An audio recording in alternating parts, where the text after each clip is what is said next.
ഉമ്മമാരെ, മുസ്ഹഫ് അങ്ങ് തുറന്നു നോക്കിയാൽ ആ മുസ്ഹഫിൽ കാണാം ഒരു സൂറത്ത്. സൂറത്തുൻ നൂർ എന്നാണ് ആ സൂറത്തിന്റെ പേര്.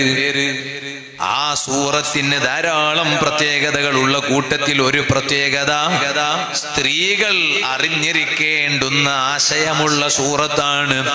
സ്ത്രീകൾ പഠിക്കേണ്ടുന്ന ആശയമുള്ള സൂറത്താണ്. അതുകൊണ്ടാണ് സയ്യിദുന അമീറുൽ മുഅ്മിനീൻ ഉമർ ഇബ്നുൽ ഖത്താബ് റളിയല്ലാഹു അൻഹു ഉമർ ഇബ്നുൽ ഖത്താബ് റളിയല്ലാഹു അൻഹുവിന്റെ ജീവിതകാലത്ത് മഹാനവരുകൾ കൂഫയിലേക്ക് ഒരു കത്തെഴുതി. കൂഫക്കാർക്കൊരു കത്തെഴുതി. ആ കത്തിൽ മഹാനവരുകൾ എഴുതിയത് എന്താണ്? അല്ലിമൂ നിസാഅക്കും സൂറത്തൻ നൂർ.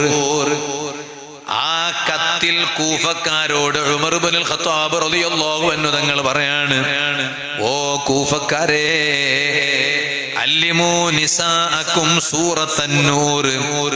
നിങ്ങളുടെ സ്ത്രീകൾക്ക് നിങ്ങൾ പഠിപ്പിച്ചു കൊടുക്കണം സൂറത്തൻ നൂർ. പരിശുദ്ധ ഖുർആനിലുള്ള ഒരു സൂറത്താണ് സൂറത്തുൻ നൂർ. അത് നിങ്ങളുടെ സ്ത്രീകൾക്ക് പഠിപ്പിച്ചു കൊടുക്കണേ. അത് കൂഫക്കാരോടല്ലേ എന്ന് പറഞ്ഞിട്ട് മിണ്ടാതിരിക്കാൻ പറ്റൂല. കൂഫക്കാർക്ക് കത്തെഴുതി ഉമർ ഇബ്നുൽ ഖത്താബ് തങ്ങൾ എന്നേയുള്ളൂ. എന്നാൽ അത് കൂഫയിലെ സ്ത്രീകൾ മാത്രം പഠിക്കേണ്ട സൂറത്തല്ല. കാരണം നബി സല്ലല്ലാഹു അലൈഹി വസല്ലമ തങ്ങൾ തന്നെ പഠിപ്പിച്ചിട്ടുണ്ട്. സ്ത്രീകൾ പഠിക്കേണ്ടുന്ന രണ്ട് കാര്യം മുത്തുനബി സല്ലല്ലാഹു അലൈഹി വസല്ലമ തങ്ങൾ പഠിപ്പിച്ചപ്പോ രണ്ട് കാര്യം ഹബീബായ തങ്ങൾ പറയാണ്, സൂറത്തുൻ നൂറി വൽ ഗസൽ. സ്ത്രീകൾക്ക് നിങ്ങൾ സൂറത്തുൻ നൂർ പഠിപ്പിക്കണം എന്ന് നബി മുഹമ്മദുർ റസൂലുള്ളാഹി. കണ്ട, അപ്പൊ കൂഫയിലെ പെണ്ണുങ്ങൾ മാത്രം സൂറത്തുൻ നൂർ പഠിച്ചാ പോരാ. ഞാൻ എന്റെ സദസ്സിലിരിക്കുന്ന മുഴുവൻ ഉമ്മമാരോടും സഹോദരിമാരോട് പറയാണ്, സൂറത്തുൻ നൂറിന്റെ ആശയം ഓതാൻ പഠിച്ചാ പോരാ. സൂറത്തുൻ നൂർ പാരായണം ചെയ്യാൻ പഠിച്ചാൽ മാത്രം പോരാ.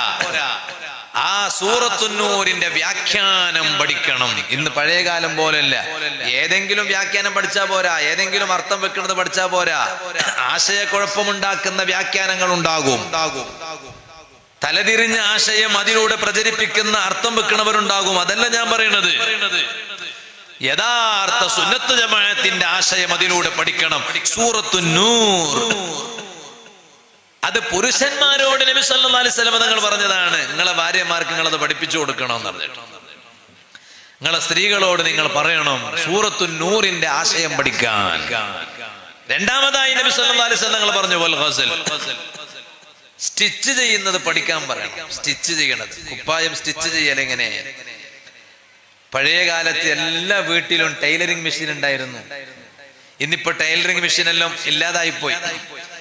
സ്റ്റിച്ച് ചെയ്യണത് സ്ത്രീകൾക്ക് പഠിപ്പിച്ചു കൊടുക്കണം. ഈ രണ്ട് കാര്യം പഠിപ്പിച്ചു കൊടുക്കണമെന്ന് പറഞ്ഞു. അതിൽ ഒന്ന് സൂറത്തുൻ നൂർ. എന്തേ കാരണം? ആ സൂറത്തുൻ നൂറിന്റെ പ്രത്യേകത, അതിൽ സ്ത്രീകൾ അറിഞ്ഞിരിക്കേണ്ടുന്ന ധാരാളം വിഷയങ്ങളുണ്ട്, കാര്യങ്ങളുണ്ട്. എന്നിട്ടോ ആ സൂറത്തിനെ കുറിച്ച് അല്ലാഹു തആല പറഞ്ഞിട്ട് അല്ലാഹ് പറയാണ്, സൂറത്തുൻ അൻസൽനാഹാ വഫറദ്നാഹാ വഅൻസൽനാ ഫീഹാ ആയാതിൻ ബയ്യിനാതിൻ ലഅല്ലകും തദക്കറൂൻ. ആ സൂറത്തിൽ വ്യക്തമായ ഒരുപാട് ആയത്തുകളെ ഞാൻ ഇറക്കിയിട്ടുണ്ട്. എന്തിനാണെന്നറിയുമോ? നിങ്ങളത് ഉൾക്കൊള്ളാൻ വേണ്ടിയാണ്. ആ ഉപദേശം സ്വീകരിച്ച് ജീവിക്കാൻ വേണ്ടിയാണ്. പരിശുദ്ധ ഖുർആനിലുള്ള ഒരൊറ്റ ഉപദേശവും ഒരാൾക്കും ശരിയായ വിധത്തിൽ വിമർശിക്കാൻ കഴിയില്ല. വളച്ചൊടിച്ച് ആർക്ക് എങ്ങനെ വേണമെങ്കിലും വിമർശിക്കാൻ കഴിയും. പക്ഷേ ശരിയാം വണ്ണം ഒരാൾക്കും ഖുർആനിലെ ഒരു ആശയവും വിമർശിക്കാൻ കഴിയില്ല. നിങ്ങൾ നോക്കൂ, ഇന്ന് വല്ലാണ്ട് വ്യാപിച്ചിട്ടുള്ള കാലമാണല്ലോ. അതേ, വല്ലാണ്ട് വ്യാപിച്ചിട്ടുള്ളൊരു വിഷയമാണല്ലോ വ്യഭിചാരമെന്നത്. വല്ലാണ്ട് വ്യാപിച്ചിട്ടുള്ള കാലമാണ്. അത് നബി സല്ലല്ലാഹു അലൈഹി വസല്ലമ തങ്ങൾ തന്നെ പറഞ്ഞതാണ്. അവസാനം ഒരു കാലം വരും, ആ കാലത്തിന്റെ പ്രത്യേകത എന്താണ്? വ്യഭിചാരം അധികരിക്കുന്ന കാലമാണ്. തെരുവിലിറങ്ങിയിട്ട് ആണും പെണ്ണും വ്യഭിചരിക്കുന്ന ഒരു കാലം വരും. അന്ന് ഏറ്റവും ഈമാനുള്ളവൻ ആരാണ്? ഈ തെരുവിലിറങ്ങിയിട്ട് വ്യഭിചരിക്കുന്നവരോട്, ആണിനോടും പെണ്ണിനോടും അന്ന് ഏറ്റവും കൂടുതൽ ഈമാനുള്ളവർ വന്നിട്ട് പറയും, ഓ മക്കളെ, നിങ്ങൾ ഇവിടുന്നൊന്നും വ്യഭിചരിക്കണ്ട, വേറെ ജനങ്ങളൊന്നും കാണാത്ത സ്ഥലത്ത് പോയി വ്യഭിചരിച്ചാ മതി. അപ്പോഴും ഇവരെന്താ പറയണേ? വ്യഭിചരിക്കണ്ടെന്നല്ല, വ്യഭിചരിച്ചോളൂ, കുഴപ്പമില്ല, ആളുകൾ കാണാത്തടത്ത് പോയി വ്യഭിചരിച്ചോളൂ. അങ്ങനെ പറയാൻ ധൈര്യം കാണിക്കുന്ന ആളാണ് അന്നത്തെ ഏറ്റവും വലിയ ഈമാനുള്ള ആള്. നിങ്ങളൊന്ന് ആലോചിച്ച് നോക്ക്. എത്തിയില്ലേ? ആ കാലഘട്ടത്തല്ലേ ഞാനും നിങ്ങളും ജീവിച്ചിരിക്കുന്നത്. അതുകൊണ്ടാണല്ലോ ഇവിടെയുള്ള ഒരു നിയമത്തിനും അപ്പുറം വ്യഭിചാരത്തെ നൃത്തം ചെയ്യാൻ ആരെ കൊണ്ടാ കഴിയുന്നത്? എത്ര വ്യഭിചാരമാണ് ഇവിടെ നടന്നുകൊണ്ടിരിക്കുന്നത്. പക്ഷേ ഏത് നിയമത്തിനാണ് അതാ വ്യഭിചാരത്തിൽ നിന്ന് പിന്തിരിപ്പിക്കാൻ കഴിയുന്നത്? എന്നാൽ ഒരു നിയമത്തിന് കഴിയും. അത് പരിശുദ്ധ ഖുർആനിന്റെ നിയമമാണ്. അത് ചിലപ്പോൾ നമ്മുടെ ഇന്ത്യ മഹാരാജ്യത്ത് നടപ്പിലാക്കാൻ കഴിയില്ല. പക്ഷേ ഇസ്ലാമിന്റെ ഭരണമുള്ള സ്ഥലത്ത് മുസ്ലിം ഭരണാധികാരിയോ പകരക്കാരനോ നടപ്പിലാക്കേണ്ടുന്ന വിധിയാണത്, നിയമമാണ്. അതാണ് ഖുർആനിൽ അല്ലാഹ് പറഞ്ഞത്, അസ്സാനിയത്തു വസ്സാനി ഫജ്ലിദൂ കുല്ല വാഹിദിൻ മിൻഹുമാ മിഅത ജൽദാ മിഅത ജൽദാ. ഇവിടെ ഏത് വ്യഭിചാര കേസിലും ആർക്കും എന്തും ചെയ്യാമെന്ന വിധത്തിൽ തുറന്നു കിടക്കുകയാണ്. ഞാനിത് വെറുതെ പറയല്ല. ഒളിച്ചോടിയാൽ ഒരു നിയമത്തെയും കുറ്റപ്പെടുത്തുകയല്ലോ, ചോദ്യം ചെയ്യുകയല്ല. ഒളിച്ചോട്ടം നടന്നു എന്ന് സങ്കല്പിക്കുക. എന്നാൽ അവസാനം എവിടേക്ക് എത്താ? അവസാനം കോടതിയിലെത്തിയാലും പെണ്ണിനോടൊരു ചോദ്യം. എന്താ ചോദ്യം? ആരെ കൂടെ പോണമെന്ന് ആഗ്രഹം? പൊയ്ക്കോന്നാ പറയാ. അല്ലാതെ വേറെന്ത് ചെയ്യാൻ കഴിയും? ഒരു പെണ്ണും മറ്റൊരു പെണ്ണും സ്നേഹിക്കുകയാണ്. എന്നിട്ട് അവർ രണ്ടാളും തീരുമാനിക്കുന്നു പരസ്പരം കല്യാണം കഴിക്കാൻ. ആണും പെണ്ണും അല്ല. നാളെ ഒരാളോട് പറഞ്ഞപ്പോൾ അയാൾ പറഞ്ഞു, അത് ഇംഗ്ലണ്ടിലാണല്ലോ. ഇംഗ്ലണ്ടിലല്ല, നമ്മളെ അയൽ വീട്ടില്. പഴയ കാലത്ത് ഇംഗ്ലണ്ടിലായിരുന്നു, ഇപ്പൊ നമ്മുടെ അയൽ വീട്ടിലാണ്. പെണ്ണും പെണ്ണും സ്നേഹിച്ചിട്ട് കല്യാണം കഴിക്കുകയാണ്. ആണും ആണും സ്നേഹിച്ചിട്ട് കല്യാണം കഴിക്കുകയാണ്. അവസാനം രണ്ട് കുടുംബവും ചേർന്ന് ഇവരെ തമ്മിൽ വെവ്വേറെ ആക്കിയാലും കോടതി കയറി. കോടതി എന്താ വിധിക്കുക? താല്പര്യത്തിനനുസരിച്ച് ജീവിക്കാം, ആർക്കും ഒരു വിലക്കേർപ്പെടുത്താൻ ഇവിടെ കഴിയില്ല. പക്ഷേ ഖുർആനിന്റെ നിയമം നോക്കൂ നിങ്ങള്. അത് ചിലപ്പോൾ ഇവിടെ നടപ്പിലാക്കാൻ കഴിയില്ലെങ്കിലും ഇസ്ലാമിന്റെ ഭരണമുള്ള സ്ഥലത്ത് അല്ലാഹുവിന്റെ ഖുർആനിന്റെ നിയമം, ആ നിയമം കേട്ടാൽ ഒരാണിനും വ്യഭിചരിക്കാൻ ധൈര്യം വരൂല, ഒരു പെണ്ണിനും വ്യഭിചരിക്കാൻ ധൈര്യം വരൂല. അതാണ് ഖുർആൻ പറഞ്ഞത്, അങ്ങനെ വ്യഭിചരിച്ച ആണും പെണ്ണും എങ്കിൽ അവരെ നിങ്ങൾ ഒരു 100 അടി അടിക്കൂ. 100 അടി അടിക്കണമെന്നത് ഖുർആനിൽ അല്ലാഹ് പറഞ്ഞില്ലേ? എന്നിട്ടോ അല്ലാഹു തആല പറയാണ്, ഇതിന്റെ അർത്ഥം ഇനിയിപ്പോ നമ്മുടെ നാട്ടിൽ എവിടെങ്കിലും വ്യഭിചരിച്ച ആണിനെയും പെണ്ണിനെയും കണ്ടാൽ അവരെ നിങ്ങൾ പോയി 100 അടി അടിക്കണമെന്നല്ല. അതിന് ചിലപ്പോ നിയമം വേറെയാണ്. പക്ഷേ ഇസ്ലാമിന്റെ ഭരണമുള്ള സ്ഥലത്ത് നടപ്പിലാക്കാൻ പറ്റിയ നിയമം ഖുർആൻ പറയാണ്, 100 അടി അടിക്കുക എന്ന് മാത്രല്ല, വലാ തഖുദുകും ബിഹിമാ റഅഫതും ഫീ ദീനില്ലാഹി ഇൻ കുൻതും തുഅ്മിനൂന ബില്ലാഹി വൽ യൗമിൽ ആഖിർ. ആ അടിക്കുന്ന സമയത്ത് നിങ്ങൾക്ക് കാരുണ്യം തോന്നരുത്. എങ്ങനെയാണ് വ്യഭിചരിച്ചതിന്റെ പേരിൽ ഒരാണിനും ഒരു പെണ്ണിനും 100 അടി അടിക്കുന്നത്? കാരുണ്യം അവിടെ തോന്നരുത്. അല്ല പറയാണ്, നിങ്ങൾക്ക് അല്ലാഹുവിൽ ഈമാൻ ഉണ്ടോ, അന്ത്യനാളിൽ വിശ്വാസമുണ്ടോ, എന്നാൽ നിങ്ങൾക്ക് അവിടെ കാരുണ്യം തോന്നരുത് കേട്ടോ. കാരണം അതിന്റെ അർത്ഥം അടിക്കുന്നതിനോട് താല്പര്യം കാണിക്കുക മാത്രല്ല, അങ്ങനെ ഒരു സംഭവം ഉണ്ടായാൽ ഒരാണിനും വ്യഭിചരിക്കാൻ തോന്നൂല, ഒരു പെണ്ണിനും വ്യഭിചരിക്കാൻ തോന്നൂല. കാരണം ഈ നിയമത്തെ പേടിച്ചിട്ട് അവർ അതിൽ നിന്ന് മാറി നിൽക്കുന്നു. എന്നിട്ട് അല്ലാഹു തആല പറയുന്നത് നോക്കൂ നിങ്ങൾ, എങ്ങനെങ്കിലും 100 അടി അടിച്ചാ പോരാ, ആ അടി കാണാൻ കുറച്ച് ആളുകൾ അവിടെ വേണം. അതാണ് അല്ലാഹു പറയുന്നത്, വൽയശ്ഹദ് അദാബഹുമാ ത്വായിഫത്തും മിനൽ മുഅ്മിനീൻ. ഈമാനുള്ള ജനങ്ങളിൽ നിന്ന് ഒരു വിഭാഗം ആളുകൾ ആ അടിക്കുന്നതും അടിക്കൊള്ളുന്നതും കാണാൻ അവിടെ വേണോ. കണ്ടാൽ എന്താ നേട്ടം?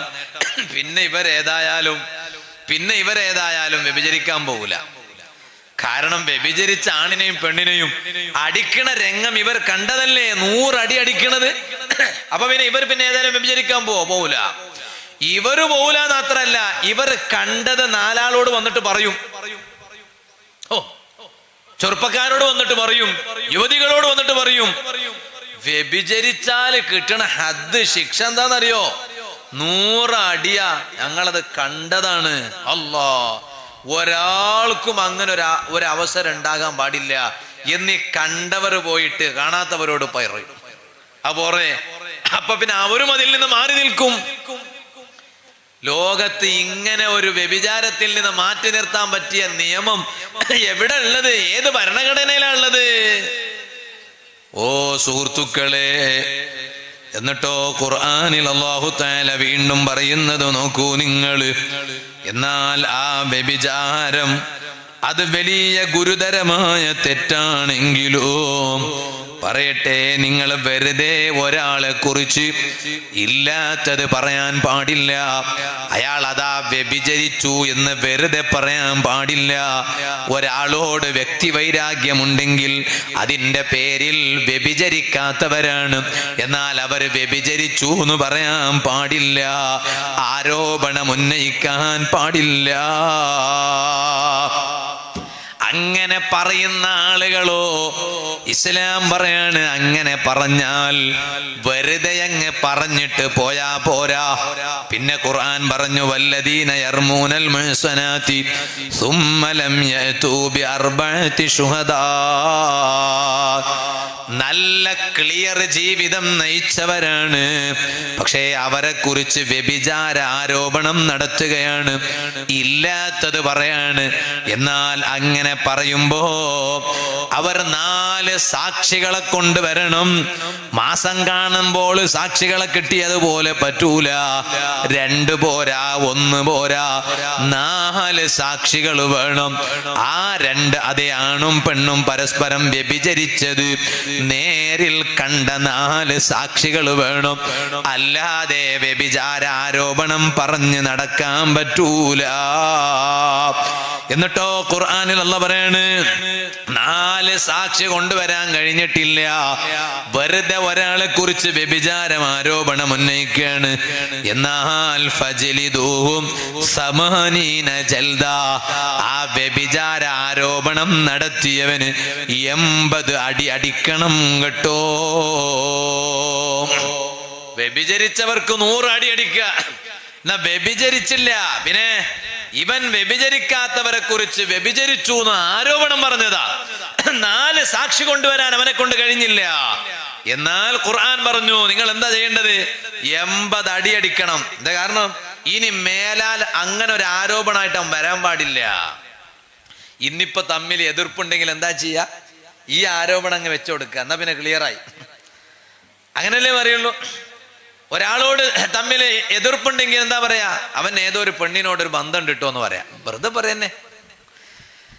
അല്ലെങ്കിൽ ഒരു കുടുംബത്തിൽ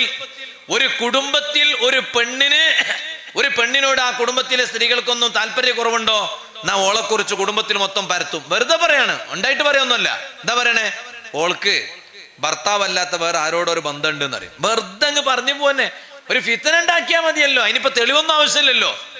പിന്നെ നാലാൾ കേൾക്കുന്ന നാലാൾ അങ്ങ് അവിടെ നിന്ന് പറയും, എന്താ പറയും, നിനക്കുണ്ടോ അവളെ കുറിച്ച് അങ്ങനെ ഒന്നും മനസ്സിലാക്കിയിട്ടില്ലല്ലോ, വിചാരിച്ചിട്ടില്ലല്ലോ, നോക്കുമ്പോ ഒന്നും അങ്ങനെ തോന്നുന്നില്ലല്ലോ. ഉണ്ടാ അങ്ങനെ വെറുതെ ഇല്ലാത്തത് പറഞ്ഞ് എത്ര കുടുംബജീവിതം തകർത്തു കളഞ്ഞവരുണ്ട്. ഇങ്ങനൊരു നിയമം ഇസ്ലാമിലുണ്ട്. അത് ഇസ്ലാമിന്റെ ഭരണമുള്ള സ്ഥലത്ത് നടപ്പിലാക്കുന്നുണ്ടെങ്കിൽ അവിടെ പിന്നെ വ്യഭിചാര ആരോപണം നടത്താൻ ആളെ കിട്ടുവോ? കിട്ടൂല. ഞാനിത് വെറുതെ പറയല്ല. അങ്ങനെ വ്യഭിചാര ആരോപണം കേൾക്കേണ്ടി വന്ന മഹദിമാർ ഇസ്ലാമിന്റെ ജീവിതത്തിൽ കഴിഞ്ഞു പോയിട്ടില്ല, ഇസ്ലാമിന്റെ ചരിത്രത്തിൽ കഴിഞ്ഞു പോയിട്ടില്ലേ? ഓ എന്റെ വാല് കേൾക്കുന്ന ഉമ്മമാരെ, ലോക നേതാവായ റഹ്മത്തുൽ ലിൽ ആലമീൻ സയ്യിദുൽ വറാ നബി മുഹമ്മദുർ റസൂലുള്ളാഹി സ്വല്ലല്ലാഹു അലൈഹി വസല്ലം തങ്ങളുടെ പ്രിയപ്പെട്ട പത്നിയായ സയ്യിദത്തുനാ ബീവി ആയിഷത്തു സിദ്ദീഖ റളിയല്ലാഹു അൻഹാ, ആ ആയിഷ ബീവി റളിയല്ലാഹു അൻഹാ പോലും വ്യഭിചാര ആരോപണം കേൾക്കേണ്ടി വന്നില്ലേ? ആ വ്യഭിചാര ആരോപണം ഉണ്ടായപ്പോ പരിശുദ്ധ ഖുർആനിലൂടെ അല്ലാഹു തആല ആയത്തിറക്കിയിട്ടല്ലേ ആയിഷ ബീവി റളിയല്ലാഹു അൻഹാ അത്തരത്തിലൊരു തെറ്റ് ചെയ്തിട്ടില്ല എന്ന് ആയിഷ ബീവി റളിയല്ലാഹു അൻഹയുടെ നിരപരാധിത്വം അല്ലാഹു തആല ഖുർആനിലെ ആയത്തിലൂടെ തെളിയിച്ചതാണല്ലോ. ആരാണ് സയ്യിദത്തുനാ ബീവി ആയിഷ റളിയല്ലാഹു അൻഹാ? ചോദിക്കട്ടെ ഉമ്മമാരോട്, ഈ ഇരിക്കണ എല്ലാ ഉമ്മമാരും ചേർന്നുകൊണ്ട് എത്ര ഇബാദത്ത് ചെയ്താലും ആയിഷ ബീവി റളിയല്ലാഹു അൻഹയെ പോലെയാകണത് പോകട്ടെ, ആയിഷ ബീവി റളിയല്ലാഹു അൻഹയോട് അടുത്ത് നിൽക്കുന്ന ഒരു സ്ഥാനത്തേക്ക് എത്താൻ പോലും കഴിയുമോ? കഴിയില്ല. എന്തേ കാരണം?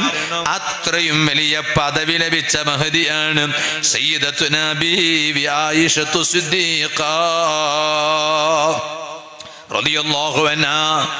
അതുകൊണ്ടാണ് ആ ആയിഷ ബീവി റളിയല്ലാഹു അൻഹയെ കുറിച്ച് ഹദീസ് ഉദ്ധരിക്കുന്ന സമയത്ത് മഹാന്മാര് നടത്തിയിരുന്ന പ്രയോഗം പണ്ഡിതന്മാര് പഠിപ്പിക്കുന്നത് കാണാൻ കഴിയും. അവർ ആയിഷ ബീവി റളിയല്ലാഹു അൻഹയുടെ പേര് തന്നെ എപ്പോഴും പറയുന്ന ഒരു സ്വഭാവമല്ല. ഹദീസ് ഇങ്ങനെ ഉദ്ധരിക്കുന്ന കൂട്ടത്തിൽ മസ്റൂഖ് റളിയല്ലാഹു അൻഹു, ആ മഹാനവരുകൾ ഒരു ഹദീസ് ഉദ്ധരിച്ചാൽ മഹാനവരുകൾ ആയിഷ ഉമ്മാന്റെ പേര് പറയില്ല. അങ്ങനെയാണ്. അവരൊക്കെ മഹദിമാരെ പേര് പറയാൻ പേടിക്കണം. കാരണം അവരെന്താ ചിന്തിക്കണമെന്നറിയോ? ആ മഹദിയുടെ പേര് പറയാൻ എന്റെ നാവിന് എന്ത് യോഗ്യതയാണുള്ളത് എന്നാണ് അവരൊക്കെ ചിന്തിക്കുക. മസ്റൂഖ് റളിയല്ലാഹു അൻഹു ആയിഷ ബീവി റളിയല്ലാഹു അൻഹയുടെ ഹദീസ് ഇങ്ങനെ, ആയിഷ ബീവി റളിയല്ലാഹു അൻഹയെ തൊട്ട് ഹദീസ് ഇങ്ങനെ ഉദ്ധരിക്കുമ്പോ മഹാനവരുകൾ എന്താ പറയുന്നത്?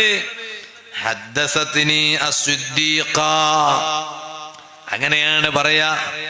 ഹദ്ദസത്നി അസ്സിദ്ദീഖ, ആയിഷ എന്ന് പറയില്ല, മറിച്ച് പറയുന്നതോ എന്നോട് പറഞ്ഞു തന്നു അസ്സിദ്ദീഖ. സിദ്ദീഖ എന്നവർ പറഞ്ഞു. സിദ്ദീഖ എന്ന് പറഞ്ഞാൽ ആരാണ്? അത് ആയിഷ ബീവി റളിയല്ലാഹു അൻഹയെ കുറിച്ചാണ് പറയുന്നത്. എന്നിട്ട് മഹാനവരുകൾ പറഞ്ഞു, ഏത് സിദ്ദീഖയാണ്? ബിന്തു സിദ്ദീഖ്, മകളും സിദ്ദീഖയാണ്, ബാപ്പയും സിദ്ദീഖാണ്. അബൂബക്കറിന് സിദ്ദീഖ് റളിയല്ലാഹു അൻഹു എന്ന ബാപ്പാന്റെ മകളായ സിദ്ദീഖയാണ്. പോരാ, വീണ്ടും പറയുന്നു മസ്റൂഖ് റളിയല്ലാഹു അൻഹു, നോക്കൂ നിങ്ങൾ, ആയിഷ ബീവിയുടെ പേരല്ല പറയുന്നത്, വിശേഷണങ്ങളാ പറയുന്നത്. എന്നിട്ട് അവിടെ നിന്ന് പറയാണ് ഹബീബത്തു റസൂലില്ലാഹി സ്വല്ലല്ലാഹു അലൈഹി വസല്ലം, നബി സ്വല്ലല്ലാഹു അലൈഹി വസല്ലം തങ്ങളുടെ ഹബീബത്തായ ഭാര്യയായ, അതേ മഹബ്ബത്തുള്ള, അങ്ങോട്ടും ഇങ്ങോട്ടും വല്ലാണ്ട് മഹബ്ബത്തുള്ള ആ മഹദി എന്നോട് പറഞ്ഞു എന്ന് പറഞ്ഞിട്ട് മസ്റൂഖ് റളിയല്ലാഹു അൻഹു അവസാനം പറയാണ് അൽ മുബറഅതു മിനസ് സമാ. ആ ആയിഷ ബീവി റളിയല്ലാഹു അൻഹയെ കുറിച്ച് വ്യഭിചാര ആരോപണം ഉന്നയിക്കപ്പെട്ടപ്പോൾ ഇല്ല, ആയിഷ ആയിഷ ബീവി വ്യഭിചരിച്ചിട്ടില്ല എന്ന് അവിടുന്ന് വ്യക്തമാക്കി പറഞ്ഞത് അല്ലാഹു ആയത്തിറക്കിയിട്ടാണ്. അങ്ങനെ ഉയർന്ന സ്ഥലത്ത് നിന്ന് ആയിഷ ബീവി റളിയല്ലാഹു അൻഹ തെറ്റ് ചെയ്തിട്ടില്ല എന്നത് വ്യക്തമാക്കപ്പെട്ട മഹദി എന്നോട് പറഞ്ഞു എന്ന വിധത്തിലാണ് മസ്റൂഖ് റളിയല്ലാഹു അൻഹു ആയിഷ ബീവി റളിയല്ലാഹു അൻഹയെ തൊട്ട് ഹദീസ് ഇങ്ങനെ ഉദ്ധരിക്കുമ്പോ പറയാറുണ്ടായത് കേട്ടോ. ഓ ഉമ്മമാരെ, ആയിഷ ബീവി റളിയല്ലാഹു അൻഹ വഫാത്താകാൻ കിടക്കുമ്പോൾ, എന്തിനാണ് ഞാനിത് പറയുന്നത്? ഇത്രയെല്ലാം വലിയ മഹദിയായിട്ട് പോലും ആയിഷ ബീവി റളിയല്ലാഹു അൻഹയെ കുറിച്ച് പോലും അതേ ചില ആളുകൾ വ്യഭിചാര ആരോപണം നടത്തി എന്ന് ഖുർആനിലുണ്ട്. എന്നിട്ടോ നിങ്ങൾ ആയിഷ ബീവി റളിയല്ലാഹു അൻഹയുടെ മഹത്വം ഒന്ന് നോക്കൂ ഉമ്മമാരെ. ആയിഷ ബീവി റളിയല്ലാഹു അൻഹ വഫാത്താകാൻ കിടക്കുകയാണ്. ആ വഫാത്താകാൻ കിടക്കുമ്പോൾ അബ്ദുല്ലാഹി ഇബ്നു അബ്ബാസ് റളിയല്ലാഹു അൻഹു മഹാനവരുകൾ അവിടെ വരുന്നു. ആയിഷ ഉമ്മയെ കാണുന്ന രംഗം വല്ലാത്തൊരു രംഗമാണ്. വജദഹാ വജിലതൻ മിനൽ ഖുദൂമി അലല്ലാഹ്. ആയിഷ ബീവി റളിയല്ലാഹു അൻഹ പേടിച്ചിരിക്കുന്നുണ്ട്, പേടിച്ച് കിടക്കുന്നുണ്ട്. വല്ലാത്ത ഒരു പേടി ആയിഷ ഉമ്മാന്റെ മുഖത്ത് കാണുന്നുണ്ട്, ശരീരത്തിൽ കാണുന്നുണ്ട്. ഒരാളെ പേടി, ഒരാൾ എന്തോ പേടിച്ചിരിക്കുന്നു എന്നത് അയാളെ മുഖത്തേക്ക് നോക്കിയാൽ മനസ്സിലാക്കാൻ കഴിയും. അങ്ങനെയാണ്. അതിന് സൈക്കോളജി പഠിക്കണമെന്നില്ല, ട്രെയിനർ ആകണമെന്നില്ല, കൗൺസിലിംഗ് നടത്തുന്ന ആളാകണമെന്നില്ല. ആർക്കും ഒരാളെ മുഖം കണ്ടാൽ മനസ്സിലാക്കാൻ കഴിയും എന്തോ ഒരു പേടി ഇയാളെ പിടികൂടിയിട്ടുണ്ട്. അബ്ദുല്ലാഹി ഇബ്നു അബ്ബാസ് റളിയല്ലാഹു അൻഹു ആയിഷ ബീവി റളിയല്ലാഹു അൻഹ വഫാത്താകാൻ കിടക്കുന്ന സമയത്ത് അവിടെ വന്നപ്പോൾ ആയിഷ ഉമ്മാന്റെ മുഖത്ത് വല്ലാത്ത ഭയം കാണുന്നുണ്ട്, പേടി കാണുന്നുണ്ട്. ചോദിച്ചു അബ്ദുല്ലാഹി ഇബ്നു അബ്ബാസ് റളിയല്ലാഹു അൻഹു, അല്ല ആയിഷ ഉമ്മ, എന്താണ് മുഖത്ത് വല്ലാത്തൊരു ഭയം ഉണ്ടല്ലോ, ഒരു പേടി ഉണ്ടല്ലോ? അബ്ദുല്ലാഹി ഇബ്നു അബ്ബാസ് റളിയല്ലാഹു അൻഹു തങ്ങളോട് ആയിഷ ഉമ്മ പറഞ്ഞു, എങ്ങനെ പേടിക്കാതിരിക്കും ഇബ്നു അബ്ബാസ് തങ്ങളെ? കാരണം ഞാനിപ്പോ മരിക്കാൻ പോവാണ്. മരിച്ചാൽ ആരെയാ കാണാൻ പോകുന്നത്? മിനൽ ഖുദൂമി അലല്ലാഹ്, അല്ലാഹുവിന്റെ അരികിലേക്ക് പോവുകയാണല്ലോ, അല്ലാഹുവിനെ കാണാൻ പോവുകയാണല്ലോ. ആ റബ്ബിനെ ഇന്ന് വരെ കണ്ടിട്ടില്ല, കേട്ടിട്ടുള്ളൂ, പറഞ്ഞിട്ടുള്ളൂ. ആ റബ്ബിനെ കാണാൻ പോകുമ്പോ പേടിയില്ലാതിരിക്കുമോ? മറക്കപ്പുറത്തിരുന്ന് വാല് കേൾക്കുന്ന ഉമ്മമാരെ, എനിക്കും നിങ്ങൾക്കും റബ്ബിനെ കാണുന്ന പേടിയില്ലല്ലോ. വാല് കേൾക്കുന്ന യുവാക്കളെ, ഈമാനുള്ള ജേഷ്ഠാനുജന്മാരെ, നമുക്ക് അല്ലാഹുവിനെ കാണാൻ പോകാനുണ്ടെന്ന പേടിയുണ്ടോ? ഇല്ല, പേടിയില്ല. എന്തേ കാരണം? കാരണം എന്താ? പേടിച്ചിട്ട് കാര്യമില്ല, നമുക്കറിയാം. പേടിച്ചിട്ട് കാര്യമില്ല എന്നറിയാം. കാരണം നമ്മളെ ജീവിതം അത്രേ ഉള്ളൂ. ആയിഷ ഉമ്മ റളിയല്ലാഹു അൻഹ അങ്ങനെയല്ലല്ലോ. എത്ര ഇബാദത്താണ്, എന്ത് സൂക്ഷ്മതയാണ്. ഞാൻ അതിലേക്ക് കടന്നു വരികയാണ്. എന്നിട്ടും മഹദിക്ക് വല്ലാത്ത പേടിയാണ്. ആ പേടിയാണ് മുഖത്ത് കണ്ടത്. വഫാത്താകാൻ കിടക്കുമ്പോ അബ്ദുല്ലാഹി ഇബ്നു അബ്ബാസ് തങ്ങൾ വന്നിട്ട് ചോദിച്ചു, എന്താ പേടിക്കണം ചോദിച്ചപ്പോ, മിനൽ ഖുദൂമി അലല്ലാഹ്, അള്ളാഹിന്റെ അടുത്തേക്ക് പോവല്ലേ. ആ റബ്ബിനെ ഓർത്ത് പേടിയാണെന്ന് ആയിഷ ബീവി റളിയല്ലാഹു അൻഹ പറഞ്ഞപ്പോൾ, ഓ സുഹൃത്തുക്കളെ, ആ വഫാത്താകാൻ കിടക്കുന്ന മഹദിയെ ഇബ്നു അബ്ബാസ് റളിയല്ലാഹു അൻഹു തങ്ങൾ ചില വാക്കുകൾ പറഞ്ഞിട്ട് ആശ്വസിപ്പിക്കുകയാണ്. ഏറ്റവും കൂടുതൽ ആശ്വാസം വേണ്ടത് എപ്പോഴാണ്?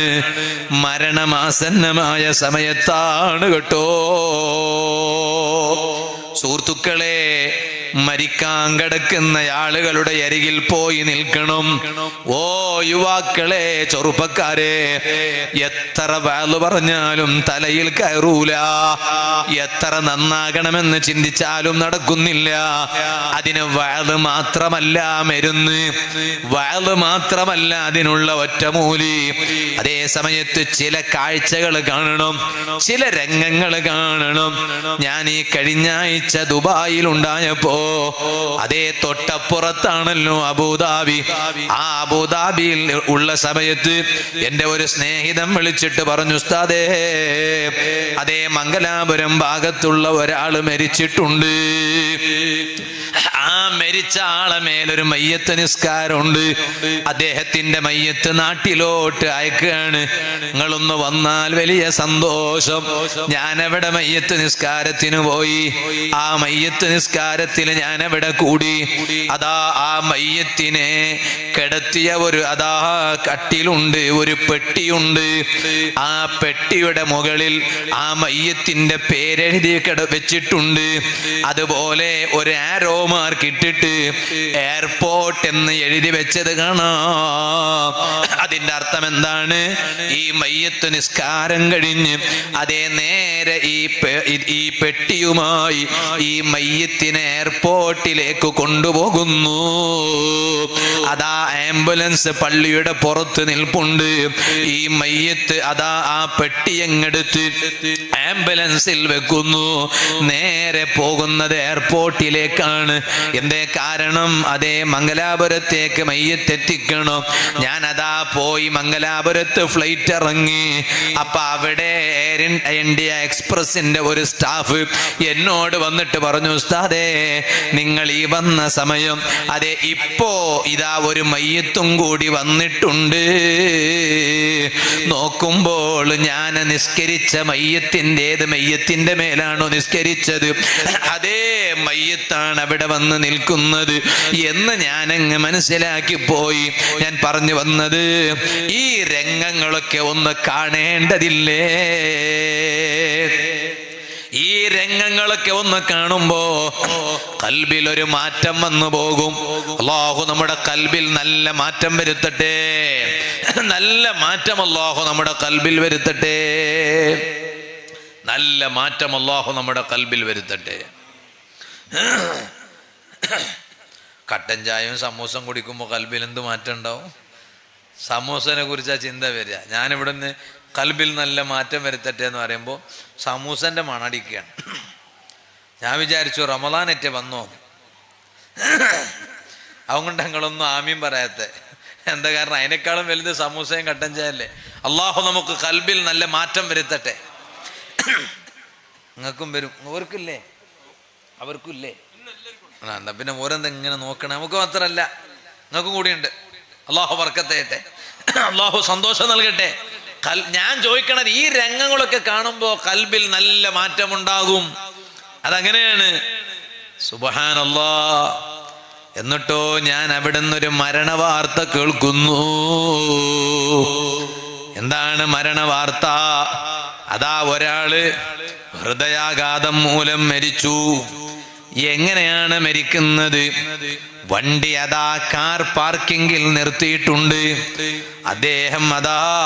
അദ്ദേഹത്തിന്റെ തല സ്റ്റെയറിംഗിൽ വെച്ചിട്ടുണ്ട്. ഡ്രൈവ് ചെയ്യുന്ന സ്റ്റെയറിംഗിൽ അദ്ദേഹത്തിന്റെ തല വെച്ചിട്ടുണ്ട്. വണ്ടി കാർ പാർക്കിങ്ങിലുണ്ട്. അദ്ദേഹം ഹൃദയാഘാതം മൂലം മരണപ്പെട്ടു പോയി. ആദ്യം പറഞ്ഞ മയ്യത്തിനെ കുറിച്ച് നിങ്ങൾ അറിഞ്ഞോ? അദ്ദേഹം 1-2 മാസം കഴിഞ്ഞ് നാട്ടിലോട്ട് വരാൻ തീരുമാനിച്ചതാണ്. ഞാൻ ഈ പറയുന്നത് ശരിക്കും മനസ്സിലാക്കണം. 1-2 മാസം കഴിഞ്ഞാൽ അദ്ദേഹം നാട്ടിലോട്ട് വരാൻ തീരുമാനിച്ചതാണ്. എന്തേ കാരണം? മോളെ കല്യാണം നിശ്ചയിച്ചിട്ടുണ്ട്. മകളെ കല്യാണം നടത്താൻ വരാൻ തീരുമാനിച്ചതാണ്. പക്ഷേ അദ്ദേഹത്തിന് മോളെ കല്യാണത്തിന് കൂടാൻ അവസരമില്ല. അല്ലാഹു നേരത്തെ വിളിച്ചു കൊണ്ടുപോയല്ലോ. ചെറുപ്പക്കാരെ, കൽബിൽ നല്ല മാറ്റം വരണമെങ്കിൽ, ഓ വാല കേൾക്കുന്ന യുവതികളെ, ഇന്ന് നമ്മുടെ പരിസരം വളരെ മോശമാണ്. പരിഷ്കാരമാണ് പലയിടത്തുമുള്ളത്, തോന്നിവാസമാണ് പലയിടത്തുമുള്ളത്. അതുകൊണ്ടാണ് ചില കാണേണ്ട കാഴ്ചകൾ കണ്ടാലേ കൽബിൽ ഒരു ചെറിയ മാറ്റമെങ്കിലും ഉണ്ടാവുകയുള്ളൂ. അതിന് ഏറ്റവും നല്ലതാണ് മരിക്കാൻ കിടക്കുന്ന ആളുടെ അരികിൽ പോയി നിൽക്കുക. നിൽക്കണം. മൻ ഹളറഹുൽ മൗതു, മരണം ആസന്നമായ ആളെ അരികിൽ പോയി നിൽക്കണം. എന്തിനേരെ?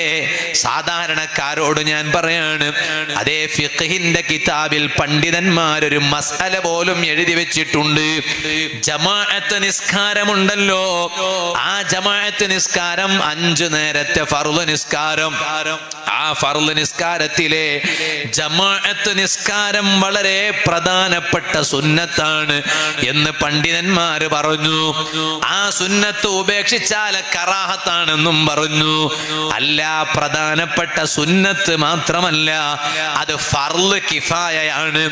ജമാഅത്ത് ഒരു നാട്ടിൽ നടക്കുന്നത് സാമൂഹിക ബാധ്യതയാണ്. അവിടെ ജമാഅത്ത് നടന്നില്ലെങ്കിൽ നാട്ടുകാർ മുഴുവനും കുറ്റക്കാരായി. ആരെങ്കിലും പോയിട്ട് ജമാഅത്ത് നടത്തിയാൽ നാട്ടുകാര് കുറ്റത്തുനിന്ന് ഒഴിവായി. അങ്ങനെ അത് സാമൂഹിക ബാധ്യതയാണ് പുരുഷന്മാർക്ക് എന്ന് മസ്അല പറഞ്ഞ കൂട്ടത്തില്, സുന്നത്താണെന്ന് പറഞ്ഞ കൂട്ടത്തിൽ പണ്ഡിതന്മാർ പറഞ്ഞു, ചില ആളുകൾക്ക് ജമാഅത്തിൽ നിന്ന് മാറി നിൽക്കുന്നതിന് ന്യായങ്ങളുണ്ട് കേട്ടോ. ആ ന്യായം പറഞ്ഞ കൂട്ടത്തിൽ ഒന്ന്, ഒരാള് മരിക്കാൻ കിടക്കുകയാണ്. അപ്പൊ ഈ മനുഷ്യനാ മരിക്കാൻ കിടക്കുന്നയാള് അരികിൽ പോയി നിൽക്കുകയാണ്. ഈ മനുഷ്യനെ കൊണ്ട് അദ്ദേഹത്തിന് സുഖം കിട്ടുന്നുണ്ട്, സന്തോഷം കിട്ടുന്നുണ്ട്. എന്നാൽ ഈ നിൽക്കുന്നയാള് ജമാഅത്തിൽ നിന്ന് മാറി നിൽക്കുന്നതിന് ന്യായമുണ്ട്. അതിന് ഒരു ന്യായമായ കാരണമുണ്ട്.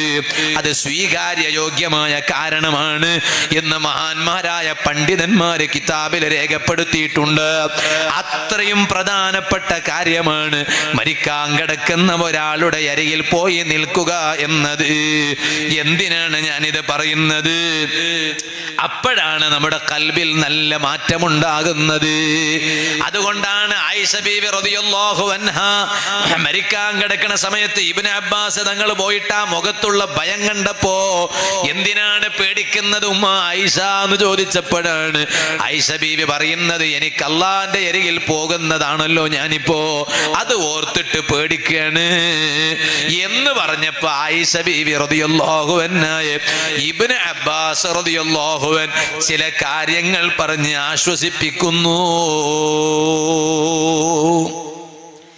ഏറ്റവും വലിയ സമാധാനം കിട്ടേണ്ടത് എപ്പോഴാണ്? ഇവിടെ ആരും സമാധാനിപ്പിക്കാനുണ്ടാവും. മരിക്കാൻ കിടക്കുന്ന സമയത്ത് നമ്മളെ ചുറ്റും സമാധാനം പറയാൻ ആള് വേണം. അള്ളാഹു ഭാഗ്യം തരട്ടെ. ഈ സദസ്സിലിരിക്കണതിൻ്റെ ബറക്കത്ത് കൊണ്ട് അള്ളാഹു നമുക്ക് അവസരം തരട്ടെ. ഒരാളും ഇല്ലാത്ത സ്ഥലത്ത് മരിക്കണ ആളുകളില്ലേ? നമ്മളൊന്ന് ആലോചിച്ച് നോക്ക്. ആരുമില്ല, അങ്ങനെയുള്ള സ്ഥലത്തൊക്കെ മരിക്കണ ആളുകളില്ലേ? ഇപ്പൊ ഈ അടുത്ത് ഞാനൊരു മരണ വീട്ടിൽ പോയി. അപ്പോ ആ വീട്ടുകാരൻ മരിച്ച രംഗങ്ങള് അദ്ദേഹത്തിന്റെ മക്കൾ എന്നോട് ഇങ്ങനെ പറയുമ്പോ കൊതിച്ചുപോയി. അങ്ങനെ മരിക്കണോന്ന് കൊതിച്ചുപോയി. എങ്ങനെയാ മരിക്കണമെന്നറിയോ? ചുറ്റും എല്ലാവരും നിൽപ്പുണ്ട്. എല്ലാരും നിന്നിട്ട് ഖുർആൻ ഓതാണ്. നബി സല്ലല്ലാഹു അലൈഹി വസല്ലം മദ്ഹുകൾ ഇങ്ങനെ ചൊല്ലാണ്. ഈ മരിക്കാൻ കിടക്കുന്ന ആള് ഖുർആൻ ഇങ്ങനെ കേൾക്കുന്നു, മദ്ഹുകൾ ഇങ്ങനെ കേൾക്കുന്നു.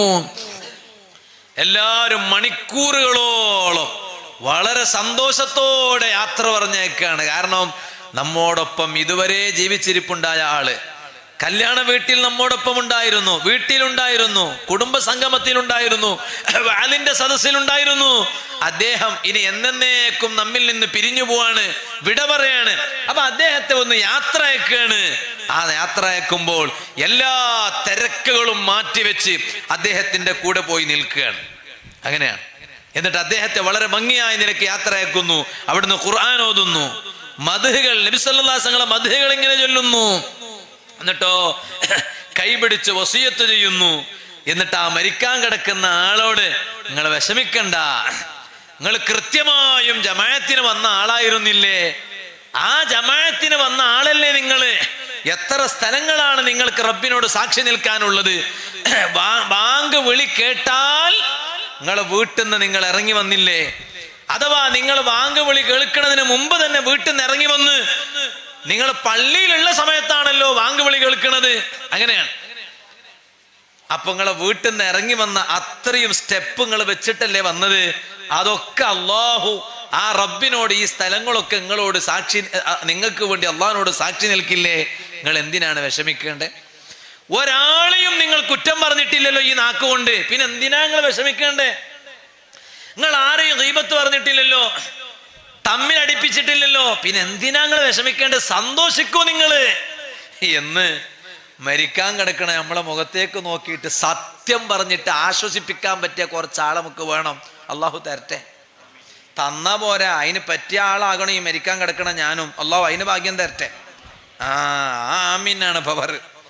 അല്ലാതെ മരിക്കാൻ കിടക്കുന്ന സമയത്ത് നമ്മളെ മുഖത്തേക്ക് ഒറ്റ ജമാഅത്തിന് ഇവൻ വന്നിട്ടില്ല. എന്നിട്ട് മരിക്കാൻ കിടക്കുമ്പോൾ നമ്മളെ മുഖത്തേക്ക് നോക്കിയിട്ട് നാലാൾ പറയാണ്, നീ ജമാഅത്തിനൊക്കെ പോയവനാണല്ല, എന്തിനാ പേടിക്കണ്ട? ഒറ്റ ജമാഅത്തിന് പോയിട്ടില്ല. പള്ളി പരിസരത്തുണ്ടായിട്ട് പോലും അതുവരെ പള്ളി പരിസരത്ത് ഒച്ചപ്പാടുണ്ടാക്കാൻ ഇവനുണ്ടായിരുന്നു. ബാങ്ക് വിളി കേട്ട ഉടനെ അവിടുന്ന് പോയി. അതുവരെ അവിടെ ഉണ്ടായിരുന്നു. എന്നാ ഞാൻ വരെ കേട്ടോ, ചെറിയ തിരക്കുണ്ട്. അതുവരെ ഒരു തിരക്കില്ല. അതുവരെ പള്ളി പരിസരത്ത് തന്നെ ഉണ്ടായിരുന്നു. എന്നിട്ട് ഇവൻ മരിക്കാൻ കിടക്കുന്ന സമയത്താണ്, ഇയാൾ മരിക്കാൻ കിടക്കുന്ന സമയത്താണ് അടുത്ത് നിൽക്കുന്ന ആള് പറയാ, ഒന്ന് വിഷമിക്കണ്ട കേട്ടോ. എന്താ കാരണം? ഒറ്റ ജമാഅത്ത് ഒഴിവാക്കാത്ത ആളല്ലേ നിങ്ങൾ എന്തിനാ പേടിക്കണേ? അപ്പൊ സങ്കടം കൂടും. എന്താ കാരണം? ജീവിച്ചിരിപ്പുള്ള സമയത്ത് എന്നെ പരിഹസിച്ചവരാണ് ഇവരൊക്കെ. അപ്പൊ മരിക്കാൻ കിടക്കുന്ന സമയത്തും എന്നെ പരിഹസിക്കാണ് ഇല്ലാത്ത പറഞ്ഞിട്ട്. അത് ആശ്വസിപ്പിക്കല, പരിഹസിക്കാണ്. ഞാനിത് വെറുതെ പറയല്ല. അങ്ങനെ ഒരു ആശ്വസിപ്പിക്കാൻ ഒരു വിഭാഗം വേണം. അല്ലാഹു ഈ സദസ്സിന്റെ ബർക്കത്തുകൊണ്ട് നമുക്ക് തരട്ടെ. നിങ്ങളൊന്ന് ആലോചിച്ച് നോക്ക്. ആയിഷ ഉമ്മ റളിയല്ലാഹു അൻഹ മരിക്കാൻ കിടക്കുമ്പോ ആശ്വസിപ്പിക്കുന്നത് ആരാണ്? അല്ലാഹ്. എത്ര വലിയ മഹാനാണ് ഉമ്മമാരെ. ഇബ്നു അബ്ബാസ് റളിയല്ലാഹു അൻഹു ആ മഹാനാണ് ആശ്വസിപ്പിക്കുന്നത്. എന്നിട്ട് പറഞ്ഞത് എന്താണ്? ലാ തഖാഫി, ആയിഷ നിങ്ങൾ എന്തിനാണ് ഭയക്കുന്നത്? എന്തിനാണ് പേടിക്കുന്നത്? പേടിക്കണ്ട, നിങ്ങൾ റബ്ബിന്റെ അരികിലേക്ക് പോകുന്നത് അലാ മഗ്ഫിറത്തിൻ വറിസ്ഖിൻ കരീം. നിങ്ങൾ പോകേണ്ട താമസമേ ഉള്ളൂ. ആ റബ്ബ് നിങ്ങൾക്ക് പുറത്തു തരും. ആ റബ്ബിന്റെ ഭാഗത്തു നിന്ന് നിങ്ങൾക്ക് ധാരാളം റിസ്കുകൾ കിട്ടൂ. ഇതങ്ങ് കേട്ടപ്പോൾ ആയിഷ ബീവി റളിയല്ലാഹു അൻഹ വല്ലാത്ത സന്തോഷം തോന്നിപ്പോയി. കാരണം എന്തേ? പരിശുദ്ധ ഖുർആനിൽ ആയിഷ ബീവി റളിയല്ലാഹു അൻഹയെ കുറിച്ച് അല്ലാഹു തആല പറഞ്ഞതാണ്. ഇബ്നു അബ്ബാസ് റളിയല്ലാഹു അൻഹു തങ്ങള് ആയിഷ ബീവി റളിയല്ലാഹു അൻഹ വഫാത്താകാൻ കിടക്കുന്ന സമയത്ത് പറഞ്ഞ് ആശ്വസിപ്പിച്ച വാക്കുകൾ കേട്ടോ. എവിടെയാണ് ഖുർആനിൽ അല്ലാഹു പറഞ്ഞത്? സൂറത്തുൻ നൂറിലെ അതാ 26-ാമത്തെ ആയത്ത്. അൽ ഖബീസാതു ലിൽ ഖബീസീന വൽ ഖബീസൂന ലിൽ ഖബീസാത് വത്വയ്യിബാതു ലിത്വയ്യിബീന വത്വയ്യിബൂന ലിത്വയ്യിബാത് ഉലൈക മുബറഊന മിമ്മാ യഖൂലൂൻ ലഹും മഗ്ഫിറത്തും വറിസ്ഖുൻ കരീം. അതേ, നല്ല ചാരിത്ര ശുദ്ധിയിൽ ജീവിച്ച ആളുകളെ കുറിച്ച് പോലും ചില കപടന്മാര് വ്യഭിചാര ആരോപണം ഉന്നയിക്കാറില്ലേ? എന്നാൽ ഈ ആരോപണം ഉന്നയിക്കപ്പെട്ടവർ അവർ അത് കേട്ടതിന്റെ പേരിൽ സങ്കടപ്പെടേണ്ടതില്ല. അവരെ കുറിച്ച് ആരോപണം ഉന്നയിച്ചതിൽ നിന്ന് അവർ മോചിതരാണ് കേട്ടോ. ലഹും മഗ്ഫിറത്തും വറിസ്ഖുൻ കരീം. അല്ലാഹുവിന്റെ ഭാഗത്ത് നിന്ന് അല്ലാഹു അവർക്ക് പുറത്തു കൊടുക്കുന്നു. റബ്ബ് അവർക്ക് നല്ല റിസ്ക് നൽകുന്നു. അത് ആയിഷ ബീവി റളിയല്ലാഹു അൻഹയെ കുറിച്ചല്ലേ പറഞ്ഞത്? ആ ആയിഷ ബീവി റളിയല്ലാഹു അൻഹ ജീവിതകാലത്ത് അല്ലാഹു തആല ആയിഷ ബീവിക്ക് നൽകിയ ചില നിഅമത്തുകളെ കുറിച്ച് ഓർത്ത് എപ്പോഴും പറയാറുണ്ടല്ലോ. ഇന്നും ഞാൻ ഇവിടെ വന്നപ്പോ ചില നിഅമത്തുകളെ ഓർക്കണം. നിഅമത്തുകൾ എപ്പോഴും ഓർക്കാനുള്ളതാണ്. അത് ഓർത്ത് ഓർത്ത് പറയണം. വീമ്പളക്കലല്ല, പവർ പറയലല്ല. റബ്ബ് തന്ന നിഅമത്ത് ഇങ്ങനെ ഇടക്കിടക്ക് പറയണം. ഓ ഉമ്മമാരെ, ആയിഷ ബീവി റളിയല്ലാഹു അൻഹയുടെ ജീവിതകാലത്ത് ഇടക്കിടക്ക് ആയിഷ ബീവി റളിയല്ലാഹു അൻഹക്ക് അല്ലാഹു നൽകിയ നിഅമത്തിനെ കുറിച്ച് ഇങ്ങനെ പറയാറുണ്ടായിരുന്നു. ഇവിടെയും ഞാൻ വന്നപ്പോൾ ഭക്ഷണം കഴിക്കാൻ കഴിക്കാൻ ഒരു വീട്ടിൽ കയറി. അല്ലാഹുവേ, ആ വീട്ടുകാർക്കും ഞങ്ങൾക്കുമെല്ലാം സ്വർഗീയ ഭക്ഷണം നൽകി അനുഗ്രഹിക്കണേ അല്ലാ. ഞങ്ങൾ അവിടെ നിന്ന് ഇങ്ങനെ ഭക്ഷണം കഴിച്ചു കൊണ്ടിരിക്കുന്നു. അപ്പൊ വീട്ടിന്റെ ഉള്ളിൽ നിന്ന് ഒരു വിളി കേൾക്കുന്നു. ആ വിളി കേട്ടപ്പോൾ തന്നെ എനിക്ക് മനസ്സിലായി അതൊരു പ്രായമുള്ള ഉമ്മാമയുടെ വിളിയാണ്. ഞാൻ കൂടെ ഇരുന്ന് ഭക്ഷണം കഴിക്കുന്നവരോട് ചോദിച്ചു, അല്ല വീട്ടുകാരനോട് ചോദിച്ചു, ആരാണ് ആ വിളിക്കണത്, ആരെയാണ് ആ വിളിക്കണത്? അപ്പൊ ആ വീട്ടുകാരൻ പറഞ്ഞു, ഉസ്താദേ, എന്റെ ഉമ്മയാണ്, മകനായ എന്നെയാണ് വിളിക്കുന്നത്. എന്നിട്ട് ആ വീട്ടുകാരൻ എന്നോട് പറഞ്ഞു, ഉസ്താദ്, എന്റെ ഉമ്മാക്ക് 95 വയസ്സാണ്. സുബ്ഹാനല്ലാഹ്, 95 വയസ്സുള്ള ഉമ്മ. ആ ഉമ്മ ഇടക്കിടക്ക് എന്നെ ഇങ്ങനെ എപ്പോഴും വിളിച്ചുകൊണ്ടിരിക്കും.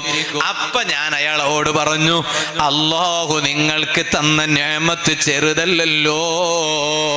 അതേ, വർഷങ്ങൾക്ക് മുമ്പ് ഞാൻ ഇപ്പോഴും ഓർക്കുന്നു, അബൂദാബിയിൽ ചെന്നപ്പോൾ ഞാൻ അവിടെ ഒരു പണ്ഡിതന്റെ വീട്ടിൽ ഇങ്ങനെ ഇരുന്ന് ഞാൻ എൻ്റെ ഉമ്മാക്ക് വിളിച്ച് ഫോണിൽ ഇങ്ങനെ സംസാരിക്കുമ്പോ ആ പണ്ഡിതന്റെ കണ്ണിന്നിങ്ങനെ വെള്ളം വരുന്നു. എന്നിട്ടോ ഞാൻ എൻ്റെ കോള് അവസാനിപ്പിച്ചതിന് ശേഷം അദ്ദേഹം എന്നോട് പറഞ്ഞു, ഉസ്താദേ, നിങ്ങളെ ഉമ്മാക്ക് വിളിച്ച് നിങ്ങളിങ്ങനെ ഫോണിൽ സംസാരിക്കുമ്പോ എനിക്കും ഒരാഗ്രഹമുണ്ട്, എൻ്റെ ഉമ്മാക്കൊന്ന് വിളിച്ച് ഫോണിൽ സംസാരിക്കണമെന്ന്. പക്ഷെ എനിക്കതിന് കഴിയില്ല. കാരണം എൻ്റെ ഉമ്മ നേരത്തെ പോയി ഖബറിൽ കിടന്നു കളഞ്ഞു കേട്ടോ. സുഹൃത്തുക്കളെ, ഇത് വലിയ നിഅമത്തല്ലേ? ഉമ്മ എന്ന് മക്കൾ ഉമ്മാനെ വിളിക്കുന്നതിനേക്കാളും വലിയ നിഅമത്ത് ഏതാ ഉള്ളത്? പലർക്കും ആ നിഅമത്തില്ലല്ലോ. ഓ പെങ്ങളെ, നീ ഭൗതികമായ എന്ത് പഠനം പഠിച്ചാലും നിന്റെ ഉമ്മാനെ പരിഗണിക്കാതെയുള്ള നിന്റെ ഒരു പഠനത്തിലും ബറക്കത്തില്ല കേട്ടോ. ഈ പറഞ്ഞതിന്റെ അർത്ഥം, നിനക്ക് വേണമെങ്കിൽ പൈലറ്റ് ആകാം, വേണമെങ്കിൽ എന്ത് പഠനം നടത്തിയിട്ടും ഉഷാറാകാം. പക്ഷേ പഠനമല്ല വിഷയം, ബറക്കത്താണ് വിഷയം. കേവലം പഠിത്തം കിട്ടിയാ പോരാ, ബറക്കത്തുള്ള പഠിത്തമാണ് കിട്ടേണ്ടത്. ഓ ചെറുപ്പക്കാരെ, കേവലം ജോലി കിട്ടിയാ പോരാ, ബറക്കത്തുള്ള ജോലിയാണ് കിട്ടേണ്ടത്. ഓ ആജിയാമാരെ, കേവലം കച്ചവടം ചെയ്താൽ മാത്രം പോരാ, ബറക്കത്തുള്ള കച്ചവടമാണ് കിട്ടേണ്ടത്. അല്ലാഹു നമ്മുടെ എല്ലാത്തിലും വലിയ ബറക്കത്ത് നൽകട്ടെ. ഇരിക്കട്ടെ, ഞാൻ പറഞ്ഞ വിഷയം മറക്കണ്ട. ഏറ്റവും വലിയ നിഅമത്തുകളിൽ ഒന്നല്ലേ കുറെ കാലം ഉമ്മാന്റെ വിളി കേൾക്കുക എന്നത്. ഈ 95 വയസ്സുള്ള ഉമ്മ വേദം കഴിഞ്ഞിട്ട് ഇങ്ങനെ ഇറങ്ങുമ്പോ പ്രായമുള്ളവരോട് ദ്വാരപ്പിക്കണമെന്നാണല്ല. റിഫായി ശൈഖ് റളിയല്ലാഹു അൻഹു അങ്ങനെയാണ്. റിഫായി ശൈഖ് റളിയല്ലാഹു അൻഹുവിന്റെ ചരിത്രത്തിൽ കാണാം, കുട്ടികളെ കണ്ടാലും മഹാനവരികൾ അങ്ങോട്ട് പോയിട്ട് പറയും, ദ്വാരക്കണേന്ന് പറയും. കുട്ടികളല്ലേ, ദ്വാക്ക് ഉത്തരം കിട്ടും. നല്ല ചെറുപ്പക്കാരെ കണ്ടാൽ അവരോടും പോയിട്ട് മഹാനവരികൾ പറയും, ദ്വാരക്കണമെന്ന് പറയും. നമ്മളങ്ങനെയല്ല. നമ്മൾ ഇങ്ങോട്ട് വന്നിട്ട് ആരെങ്കിലും ദ്വാരക്കാൻ ആവശ്യപ്പെടുമോ കാത്തിരിക്കുകയാണ്. അങ്ങോട്ട് പോയി ദ്വാരക്കാൻ ആവശ്യപ്പെടാൻ മനസ്സ് വരില്ല. എന്താ കാരണം? നമ്മളെക്കാൾ ഉഷാറാണ് ഓനെന്ന് വിലയിരുത്തുമ്പോഴല്ലേ ഇപ്പം അങ്ങനെ തോന്നുള്ളൂ. അപ്പം അതുകൊണ്ട് നമ്മുടെ മനസ്സിൽ അങ്ങനെ ഒരു ചിന്ത വരാത്തത് കൊണ്ട് ഇങ്ങോട്ട് വന്നിട്ട് ദ്വാരക്കാൻ പറയട്ടെ എന്ന് നമ്മൾ പലപ്പോഴും ചിന്തിക്കുക. പ്രായമുള്ള ഉപ്പമാരെ കാണുമ്പോൾ പ്രായമുള്ളവരോട് റിഫായി ശൈഖ് റളിയല്ലാഹു അൻഹു ദ്വാരക്കാൻ പറയും. പ്രായമുള്ള 95 വയസ്സുള്ള ഞാൻ പറഞ്ഞു ഇയാളോട്, നിങ്ങളുടെ ഉമ്മയാണ്, പ്രായമുള്ള ഉമ്മയാണ്, അല്ലാഹു ആഫിയത്തുള്ള ദീർഘായുസ്സ് നൽകട്ടെ. എന്താണ് അങ്ങോട്ട് പോയി സംസാരിക്കുമ്പോൾ ആ ഉമ്മ ഇങ്ങനെ മറച്ചു വെക്കാണ്, മുഖം മറച്ചു വെക്കാണ്. 95 വയസ്സുള്ള ഉമ്മ മുഖം മറച്ചു വെക്കുമ്പോ 25, 30, 35, 40 വയസ്സുള്ള പെൺകുട്ടികളും താത്തമാരൊക്കെ മുഖം തുറന്ന് നടക്കുന്നതിന്റെ വ്യത്യാസങ്ങളൊന്നും ആലോചിച്ച് നോക്ക്. ഞാനിത് വെറുതെ പറയല്ല. ഇത് ഇന്ന് പറഞ്ഞാൽ അടുത്ത വാദിന് നൗഫൽ സഖാഫിനെ വിളിക്കൂല എന്ന് ഉറപ്പാണ്. എന്തെങ്കിലൊന്നും പ്രതികരിക്കാത്ത സംഗതി അതങ്ങനെ തന്നെ ആയതുകൊണ്ടാണ്. പക്ഷെ എന്ന് കരുതിയിട്ട് നമ്മൾ പറയാതിരിക്കാൻ പറ്റൂല. അതങ്ങനെയല്ലേ, വിഷയം അങ്ങനെയല്ലേ. 95 വയസ്സുള്ള മാമാക്ക് ഈ 38 വയസ്സുള്ള നൗഫൽ സഖാഫ് പോയിട്ട് ആ മാമാന്റെ മുഖത്തേക്ക് നോക്കിയിട്ട് സംസാരിക്കുമ്പോൾ മാമാക്ക് ലജ്ജയാണ്. എന്നാലോ 35, 40, 25, 30 ഒക്കെ ആയവർക്കോ ഒരു മടിയില്ല. മൊയിലാരെ മുന്നിൽ നേരെ വന്ന് നിൽക്കാം മുഖം തുറന്നു വെച്ചിട്ട്. അറിയോ ഉമ്മ, സയ്യിദത്തുന ബീവി ആയിഷ റളിയല്ലാഹു അൻഹ വെറുതെയാണോ ആരോപണം ഉന്നയിക്കപ്പെട്ടില്ലേ? അത് ഖുർആനിലല്ലേ അല്ലാഹു തആല പറഞ്ഞത്? ആ ആയിഷ ബീവി റളിയല്ലാഹു അൻഹയെ കുറിച്ച് ആരോപണം ഉന്നയിക്കപ്പെട്ട എപ്പോഴാ? ഒരു യാത്ര കഴിഞ്ഞ് മടങ്ങുമ്പോഴാണ്. ആയിഷ ബീവി റളിയല്ലാഹു അൻഹ ഈ യാത്ര സംഘത്തിൽ ഉണ്ടോ ഇല്ലേന്ന് അറിയാതെ യാത്ര സംഘം അങ്ങ് പോയി. എന്താ കാരണം അറിയാതെ പോയത്? ആയിഷ ബീവി റളിയല്ലാഹു അൻഹ മെലിഞ്ഞിട്ടായിരുന്നു എന്ന് ഖുർആൻ വ്യാഖ്യാതാക്കൾ പറഞ്ഞിട്ടുണ്ട്. അന്ന് സ്ത്രീകൾ മെലിഞ്ഞവരായിരുന്നു എന്ന് പറഞ്ഞേ. ഇനിയിപ്പോ ഞാൻ പറഞ്ഞാൽ അധികപ്പറ്റായി പോകുന്ന എനിക്കൊരു പേടിയാണ്. ഇന്ന് നേരെ മറിച്ചുമാണ്. സ്ത്രീകളൊക്കെ അത്യാവശ്യമൊക്കെ വണ്ണം വെച്ചവരാ അല്ലേ? ഭർത്താവും ഭാര്യയും ഒന്നിച്ചു നടക്കുകയാണെങ്കിൽ സുബ്ഹാനല്ലാഹ്, ഭർത്താവിനെ ഭാര്യന്റെ മുന്നിൽ കാണത്തേ ഇല്ല. ഞാനിത് വെറുതെ പറയല്ല. എന്താ അള്ളാഹു നമ്മുടെ ഉമ്മമാർക്കൊക്കെ ആഫിയത്ത് തരട്ടെ. ഒന്ന് ആമീൻ പറയും. നിങ്ങൾക്ക് എന്താ ഓരോടൊക്കെ ഒരു വെറുപ്പുള്ള പോലെ? അള്ളാഹു അവർക്ക് നല്ല ആഫിയത്ത് കൊടുക്കട്ടെ. ഈ ഭാര്യമാർക്ക് ആഫിയത്ത് ഉണ്ടെങ്കിലല്ലേ ഭർത്താക്കന്മാർക്ക് ആഫിയത്തുള്ളൂ. അല്ലെങ്കിൽ എപ്പോഴും അവരെ ഹോസ്പിറ്റലിലേക്ക് കൊണ്ടുപോവാണെങ്കിൽ നമ്മളെ ആഫിയത്ത് എല്ലാം പോയി. ഞാൻ ഇന്നാളെ ഒരാളെ വീട്ടിൽ ചെന്നപ്പോ അദ്ദേഹത്തിന്റെ വീട്ടിൽ കുടുംബമൊന്നുമില്ല, ഫാമിലി ഒക്കെ നാട്ടിൽ വന്നതാ. അപ്പൊ അദ്ദേഹത്തിന്റെ റൂമിൽ കൊണ്ടുപോയി കുറച്ച് നേരം ഇരുത്തി. അപ്പൊ നോക്കുമ്പോ റൂമിൽ 2 ചെറിയ സോഫ ഉണ്ടല്ലോ, കസേര ഉണ്ട്. ഒന്ന് ഇപ്പുറത്ത് വെച്ചിരിക്കുകയാണ്, മറ്റൊന്ന് അപ്പുറത്ത് വെച്ചിരിക്കുകയാണ്. അപ്പൊ എന്നോട് അദ്ദേഹം പറഞ്ഞു, ഉസ്താദെ ഞാനും എൻ്റെ ഹിയ എന്ന് പറഞ്ഞ ഭാര്യയാണ്, അങ്ങനെ ഹിയ, അപ്പൊ അത് പ്രണൗണാണ്. ഞാനും എൻ്റെ ഭാര്യയും രണ്ടാളും തമ്മിൽ ഇങ്ങനെ ഇരുന്നിട്ട് സംസാരിക്കാനാണ്, മുഖം നോക്കി സംസാരിക്കാൻ എനിക്ക് വല്ലാത്തൊരു സന്തോഷം തോന്നിപ്പോയി. ഞാൻ അദ്ദേഹത്തോട് പറഞ്ഞു, ഇത് ഞാൻ വാതിൽ പറയുമെന്ന് പറഞ്ഞു.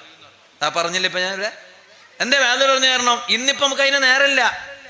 അങ്ങോട്ടും ഇങ്ങോട്ടും മുഖം നോക്കിയിരിക്കാൻ നേരമുണ്ടോ? എന്താ ബക്കറ്റ് വന്നു, ഇനിയിപ്പോ നേരെ ഇങ്ങോട്ട് വന്നാൽ കൊണ്ടുവരണം ബക്കറ്റ്. സുബ്ഹാനല്ലാഹ്, ഇങ്ങനൊക്കെ ഉണ്ട് നമ്മളെ നാട്ടിലൊക്കെ വാതിൽ പറയുകയാണെങ്കിൽ.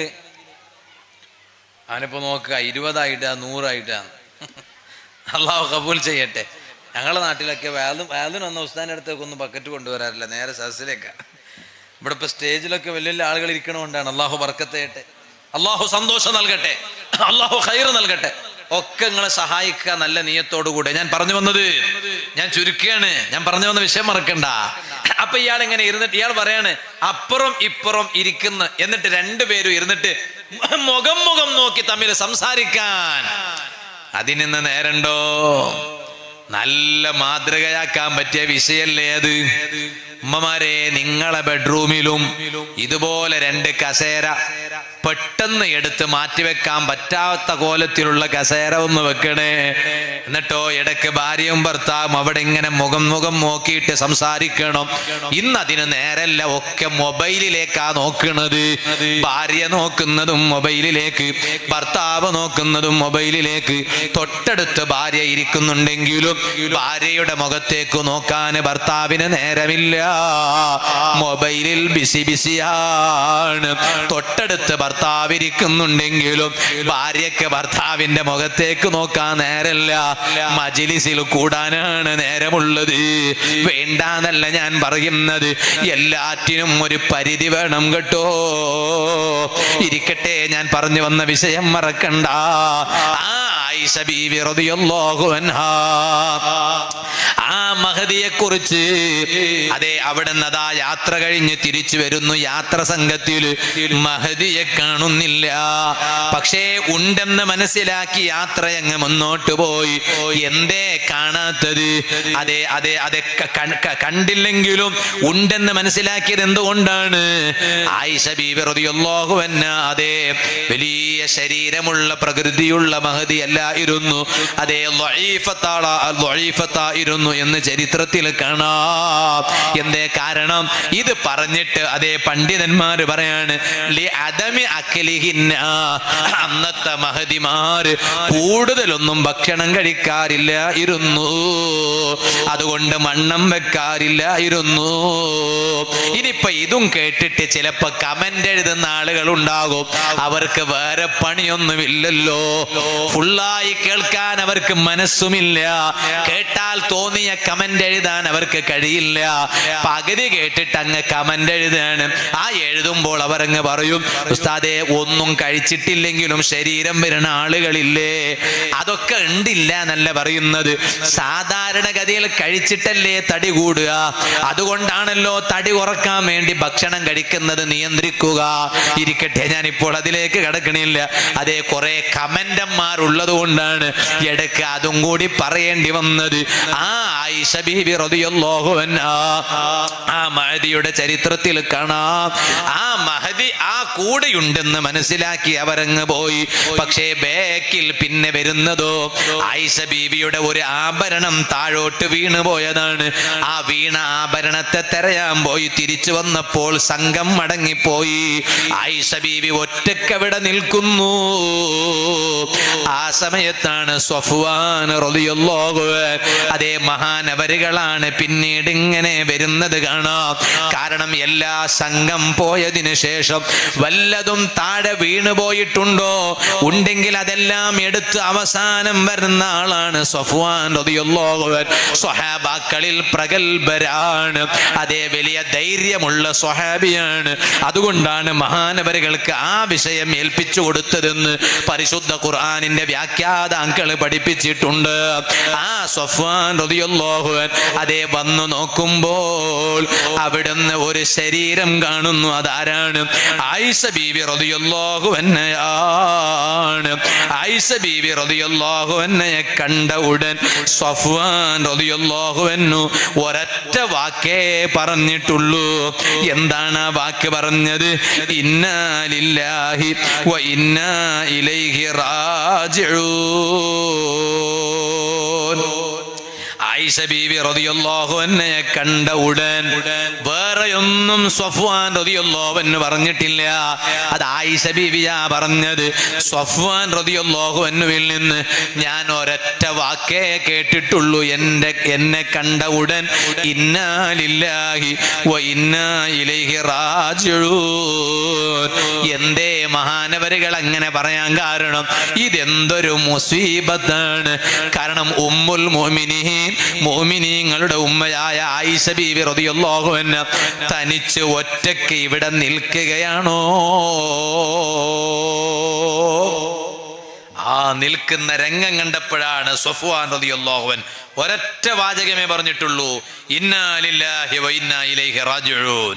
ആയിഷ ബീവി പറഞ്ഞു, സ്വഫ്വാൻ റളിയല്ലാഹു അൻഹു ഇങ്ങനെ പറയുന്നത് കേട്ടപ്പോ, ഇങ്ങനെ പറയണത് കേട്ടപ്പോ ഞാന് പെട്ടെന്ന് എന്റെ തലയങ്ങ് മറച്ചു, എന്റെ മുഖം മറച്ചു. കാരണം എന്റെ തലയിലെ ആ മുടി സ്വഫ്വാൻ റളിയല്ലാഹു അൻഹു കാണരുത്. ഞാൻ വേഗം മുഖം തലമറച്ചു. ആയിഷ ബീബി റളിയല്ലാഹു അൻഹ പറയാൻ, നമ്മളൊന്ന് ആലോചിച്ച് നോക്ക്. സ്വഫ്വാൻ റളിയല്ലാഹു അൻഹു ആ വാചകം പറഞ്ഞപ്പോ സ്വഫ്വാൻ എന്നെ കാണണ്ട റളിയല്ലാഹു അൻഹു എന്ന് മനസ്സിലാക്കി ഞാൻ വേഗം എന്റെ തലയങ്ങ് മറച്ചു. മഹദി എവിടുന്ന് പറയാണ്. സുബ്ഹാനല്ലാഹ്. ഇന്ന് തോളത്ത് ശാലിട്ട് നടക്കുന്ന കാലമാണ്.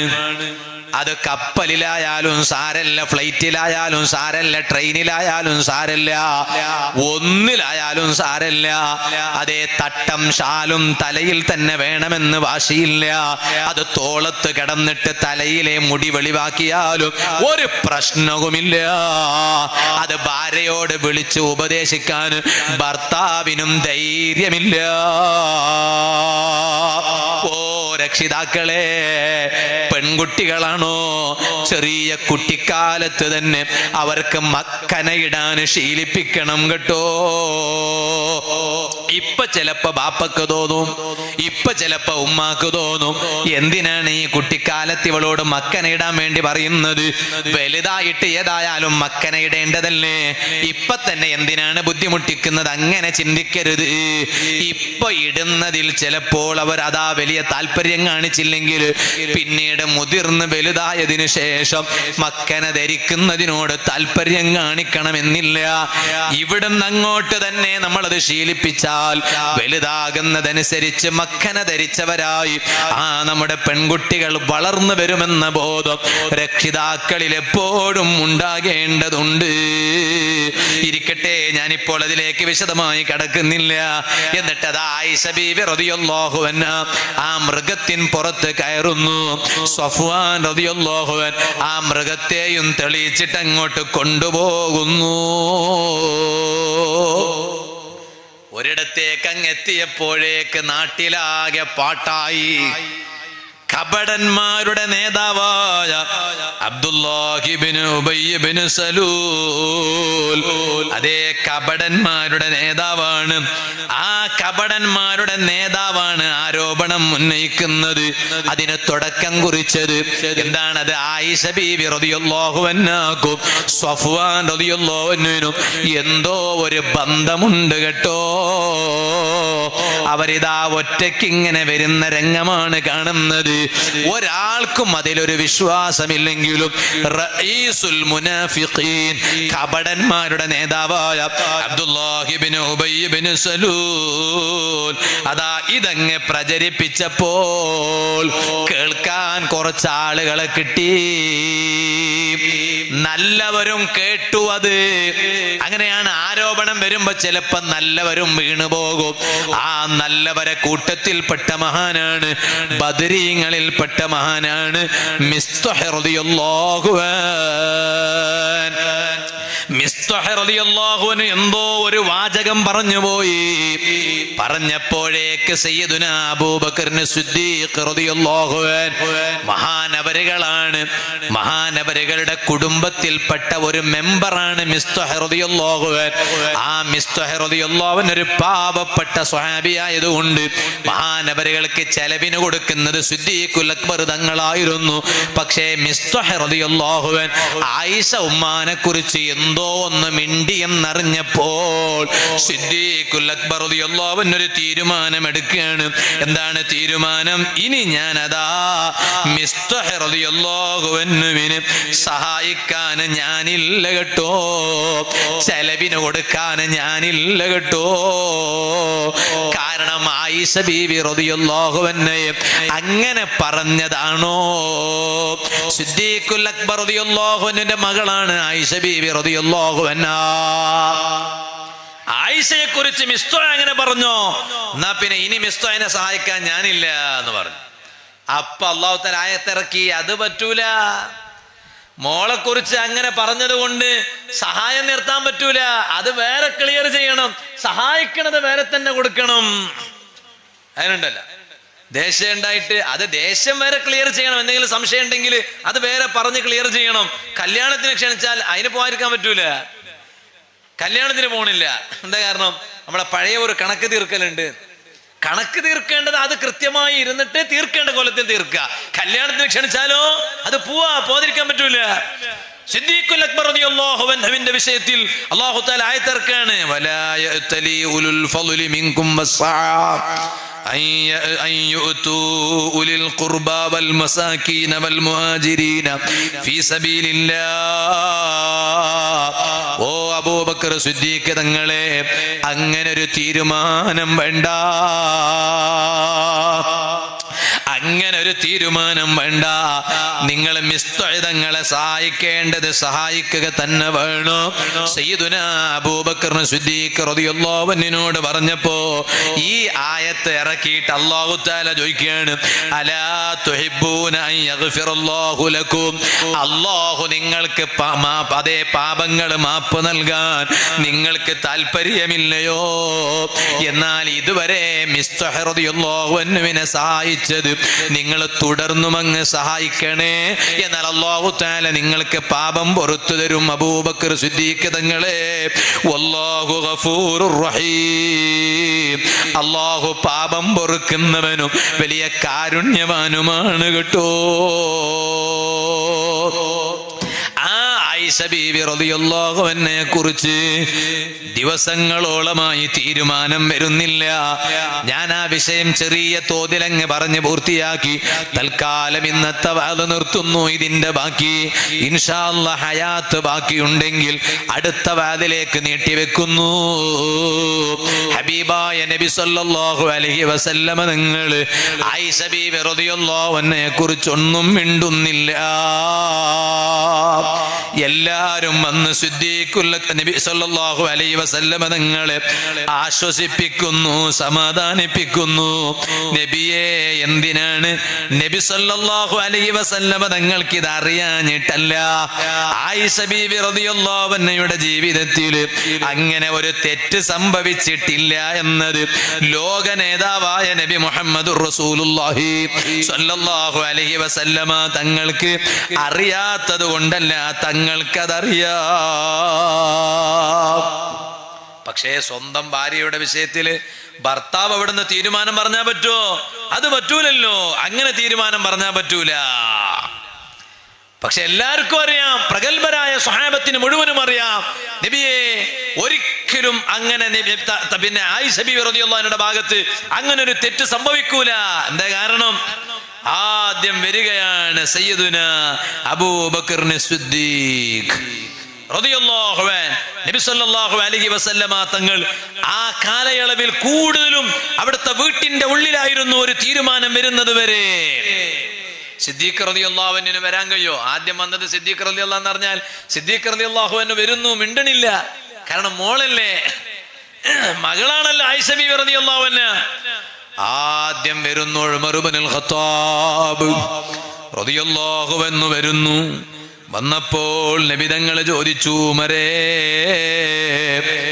എന്താണ് ആയിഷ ബീവിയുടെ സംഭവത്തിൽ പറയാനുള്ളത്? ഉടനെ ഉമർ ഇബ്നുൽ ഖത്താബ് തങ്ങൾ പറയാണ്, നബിയെ, കപടന്മാരും നുണ പറഞ്ഞതാണെന്ന് ഞാൻ തീർത്തും ഉറപ്പിച്ചു പറയുന്നു നബിയേ. എന്തേ കാരണം? ഹബീബായ തങ്ങളുടെ ദേഹത്ത് ഒരു ഈച്ച പോലും മടുക്കുകയില്ലെന്നാണ് ഞങ്ങൾ പഠിച്ചത്. ഒരു ഈച്ച തങ്ങളുടെ ദേഹത്ത് വന്നിരിക്കുന്നത് പോകട്ടെ, ആ ഈച്ച തങ്ങളോട് അടുക്കുക പോലും ഇല്ലെന്നാണ് ഞങ്ങൾ പഠിച്ചത്. അപ്പോ ഒരു ഈച്ച, ആ ഈച്ചയിലെ അഴുക്കുകൾ തങ്ങളുടെ ദേഹത്ത് വന്ന് പതിയാതിരിക്കാൻ അല്ലാഹു തആല അത്രയും വലിയ സെക്യൂരിറ്റി നൽകിയിട്ടുണ്ടെങ്കിൽ ഫകൈഫ ബി അഹ്ലിക, പിന്നെ നബി സല്ലല്ലാഹു അലൈഹി വസല്ലം തങ്ങളുടെ ഭാര്യയായ ആയിഷ ഉമ്മാക്ക് അല്ലാഹു വലിയ കാവല് നൽകുമെന്നത് പറയേണ്ടതുണ്ടോ? സുരക്ഷിതത്വം നൽകുമെന്നത് പറയേണ്ടതുണ്ടോ? അടുത്തായി വരുന്നത് സയ്യിദുനാ ഉസ്മാൻ ഇബ്നു അഫ്ഫാൻ റളിയല്ലാഹു അൻഹു. ഉസ്മാൻ ഇബ്നു അഫ്ഫാൻ തങ്ങളോട് ചോദിച്ചു, നബി സല്ലല്ലാഹു അലൈഹി വസല്ലം തങ്ങൾ, എന്താണ് എൻ്റെ ആയിഷയുടെ വിഷയത്തിൽ പറയാനുള്ളത് ഉസ്മാനെ? ഉസ്മാൻ ഇബ്നു അഫ്ഫാൻ റളിയല്ലാഹു അൻഹു പറഞ്ഞു, നബിയേ, ആയിഷ ഉമ്മയുടെ ജീവിതത്തിൽ അങ്ങനെ ഒരു തെറ്റ് സംഭവിച്ചിട്ടേ ഇല്ല എന്ന് ഞാൻ ഉറപ്പിച്ചു പറയുന്നു നബിയേ. എന്താണ് കാരണമെന്നറിയുമോ? അതിന് ഉസ്മാൻ റളിയല്ലാഹു അൻഹു ന്യായം പറയാണ്, നബിയേ, അവിടുത്തെ നിഴലുണ്ടല്ലോ, ആ നിഴല് ഭൂമിയുടെ മേലെ വീഴുകയില്ലല്ലോ. എന്തേ കാരണം? ഒരു പക്ഷേ ആ നിഴല് ഭൂമിയുടെ മേലെ വീണാലോ അതേ ജനങ്ങൾ അവിടുന്ന് വന്ന് ചവിട്ടിക്കളയോ. അപ്പൊ തങ്ങളെ പോകട്ടെ, തങ്ങളെ നിഴല് പോലും ജനങ്ങൾ ചവിട്ടരുത്. അത്രക്കും നബി സല്ലല്ലാഹു അലൈഹി വസല്ലമ തങ്ങളാകുന്ന അങ്ങയെ അല്ലാഹു തആല സംരക്ഷിച്ചിട്ടുണ്ട് എങ്കിൽ ഫകൈഫ ബി അഹ്ലിക, നബിയെ, അവിടുത്തെ ഭാര്യയെ കുറിച്ച് പറയേണ്ടതുണ്ടോ? അവരൊക്കെ ഓരോ ന്യായം പറഞ്ഞിട്ടാണ് തങ്ങളോട് പറയുന്നത്. ഇനി അവസാനമായി കടന്നു വരുന്നത് സയ്യിദുനാ അലി ഇബ്നു അബീ ത്വാലിബ് റളിയല്ലാഹു അൻഹു. അലിയാർ തങ്ങളോട് ചോദിച്ചു, അല്ല അലിയെ എന്താണ് ആയിഷ ഉമ്മാനെ കുറിച്ച് പറയാനുള്ളത്? ഉടനെ അലി റളിയല്ലാഹു അൻഹു പറഞ്ഞു, നബിയേ ഞാനിപ്പോ ഓർക്കുന്നത് അന്നാ സ്വല്ലൈനാ ഖൽഫക്, തങ്ങളെ പിന്നിൽ നിന്ന് ഞങ്ങൾ ഇങ്ങനെ നിസ്കരിക്കുമ്പോൾ തങ്ങളെ കാലിൽ 2 കാലിലും ചെരുപ്പുകളുണ്ട്. ആ ചെരുപ്പിട്ടിട്ടാണ് തങ്ങൾ ഇങ്ങനെ നിസ്കരിക്കുന്നത്. പിന്നെ ഇടയ്ക്ക് വെച്ച് തങ്ങളുടെ 2 ചെരുപ്പിനെ തങ്ങളങ്ങ് ഊരി വെച്ചത് ഞങ്ങൾ കണ്ടു. അപ്പൊ ഞങ്ങൾ മനസ്സിലാക്കിയത് നിസ്കാരത്തിന്റെ ഇടയ്ക്ക് വെച്ച് ചെരുപ്പങ്ങ് ഊരി വെക്കുന്നത് സുന്നത്താണ് എന്നാണ്. തങ്ങളത് ചെയ്തപ്പോൾ ഞങ്ങൾ അങ്ങനെയാണ് മനസ്സിലാക്കിയത്. പക്ഷേ തങ്ങളോട് നിസ്കാരം കഴിഞ്ഞിട്ട് അതിന്റെ രഹസ്യത്തെ കുറിച്ച് ചോദിച്ചപ്പോൾ തങ്ങൾ എന്താ പറഞ്ഞത്? അല്ല, അങ്ങനൊരു സുന്നത്തുണ്ടായിട്ടല്ല, മറിച്ച് ജിബ്രീൽ അലൈഹിസ്സലാം വന്നിട്ട് പറഞ്ഞതാണ്, ഇന്ന ഫീ തിൽകൻ അലി നജാസ, നബിയെ നിങ്ങൾ ആദരിച്ച ഒരു ചെരുപ്പിൽ നജസുണ്ട് നബിയേ. അതുകൊണ്ടാണ് ഞാൻ ആ ചെരുപ്പങ്ങ് ഊരി വെച്ചത് എന്ന് തങ്ങൾ അന്ന് ചോദിച്ചപ്പോൾ ഞങ്ങളോട് പറഞ്ഞില്ലേ? അപ്പൊ തങ്ങളുടെ കാലിലെ ചെരുപ്പിൽ പോലും ഒരു നജസ് പതിയരുത് എന്നുണ്ടെങ്കിലോ ഫകൈഫ ബിഅഹ്ലിക, എന്നാൽ പിന്നെ തങ്ങളെ ഭാര്യയെ കുറിച്ച് പറയേണ്ടതില്ലല്ലോ. ഈ 3 പ്രഗൽഭരായ സ്വഹാബത്ത് വന്നിട്ട് പറഞ്ഞപ്പോ ഹബീബായ സ്വല്ലല്ലാഹു അലൈഹി വസല്ലം തങ്ങൾക്ക് വല്ലാത്ത സന്തോഷം തോന്നിപ്പോയി. ഞാൻ എൻ്റെ വാല് നിർത്തുന്നു. ഓ ഉമ്മമാരെ, ആയിഷ ബീവി റളിയല്ലാഹു അൻഹാ ആ മഹദിയെ ഉൾക്കൊണ്ട് ജീവിക്കണോ? അല്ലാഹു അതിന് ഭാഗ്യം തരട്ടെ. അല്ലാഹു നല്ല ഭാഗ്യം തരട്ടെ. ഇവിടെ മഹത്തായ പള്ളിയുടെ പുനർനിർമ്മാണ പ്രവർത്തനം നടക്കുന്നു. അല്ലാഹു അത് വേഗം പൂർത്തിയാക്കി തരട്ടെ. നിങ്ങളൊക്കെ ആമീൻ പറയും. വേഗം അല്ലാഹു പൂർത്തിയാക്കി തരട്ടെ. ഞാൻ ഉമ്മമാരോടാ പറയണത്. ആയിഷ ഉമ്മാന്റെ ചരിത്രം പറഞ്ഞതുകൊണ്ട് ഞാൻ എൻ്റെ ഉമ്മമാരോടാ പറയുന്നത്. ഉമ്മമാരെ, ആയിഷ ബീവി റളിയല്ലാഹു അൻഹയുടെ പിൻഗാമികളായി ജീവിക്കണം. നിങ്ങള് ഈ സദസ്സിൽ നിന്ന് ഒരൊറ്റ തീരുമാനമെടുത്തിട്ട് നിങ്ങൾ പോവാ. പിരിവൊന്നുമല്ല, ഞാനൊന്നും ഇന്ന് ചോദിക്കണില്ല. ഇൻഷാ അല്ലാഹ് നമ്മളെ പള്ളി എവിടെയാണത്? ഇവിടെ പള്ളി പുനർനിർമ്മാണം അതിന്റെ പണി നടക്കുകയാണ്. അല്ലാഹു വേഗം പൂർത്തിയാക്കി തരട്ടെ. അതിനെ സഹായിച്ച ഒരുപാട് പേരുണ്ട്. എല്ലാവരെയും അല്ലാഹു സഹായിക്കട്ടെ. ഇപ്പൊ ജമാഅത്ത് കമ്മിറ്റിക്കാരൊക്കെ തീരുമാനിച്ചിട്ട് ഒരു പുതിയ പദ്ധതി പ്രഖ്യാപിച്ചിട്ടുണ്ട്. എന്താണ്? പവൻ പദ്ധതി അല്ലേ? പവൻ പദ്ധതി എന്ന ഒരു പദ്ധതി. അല്ലാഹുവേ, നീ അത് കബൂൽ ചെയ്യണം റഹ്മാനെ. അതെന്തിനാണെന്നറിയോ ഉമ്മമാരെ? നിങ്ങൾക്കും കൂടി അതിൽ ഒന്ന് സംബന്ധിക്കാനും അതിൻ്റെ ബറക്കത്തെടുക്കാനാണ്. ഈ നാട്ടിലെ പള്ളി അതെല്ലാം അതിൻ്റെ നിർമ്മാണ പണിയെല്ലാം പൂർത്തിയായാൽ ഇവിടുന്ന് പറയാൻ കഴിയണം, ഈ നാട്ടിലെയും പരിസരത്തുള്ള ഉമ്മമാര്, സഹോദരിമാര് അവരുടെ സ്വർണ്ണാഭരണം കൊണ്ടുണ്ടാക്കിയ പള്ളിയാണിത് എന്ന് പറഞ്ഞാൽ അവർ ആഭരണം തന്ന് സഹായിച്ച് അങ്ങനെ ഉണ്ടായ പള്ളിയാണിത് എന്ന് പറയാൻ കഴിയണം. എന്നിട്ട് ആ പള്ളിക്കൊരു പേരും കിട്ടണം, പവൻ പള്ളി എന്ന്. അല്ലാഹു കബൂൽ ചെയ്യട്ടെ. ആണുങ്ങൾക്ക് വിഷമായോന്ന് എനിക്കറിയില്ല. പവൻ പള്ളി എന്താ പവൻ പള്ളി എന്ന് പറഞ്ഞാല് ഈ കടയപ്പുറം ഈ പരിസരത്തുള്ള ഉമ്മമാരും സഹോദരിമാരൊക്കെ പവൻ സ്വർണം കൊടുത്ത് ആഭരണം കൊടുത്ത് അങ്ങനെ അവരുടെ വലിയ സഹായം കൊണ്ടുണ്ടായ പള്ളിയാണ്. നിങ്ങൾ എന്ത് വേണമെങ്കിലും പേര് വെച്ചോ, പവൻ പള്ളിയോ സ്വർണം പള്ളിയോ, സംഭവം അള്ളാന്റെ പള്ളിയാണ്.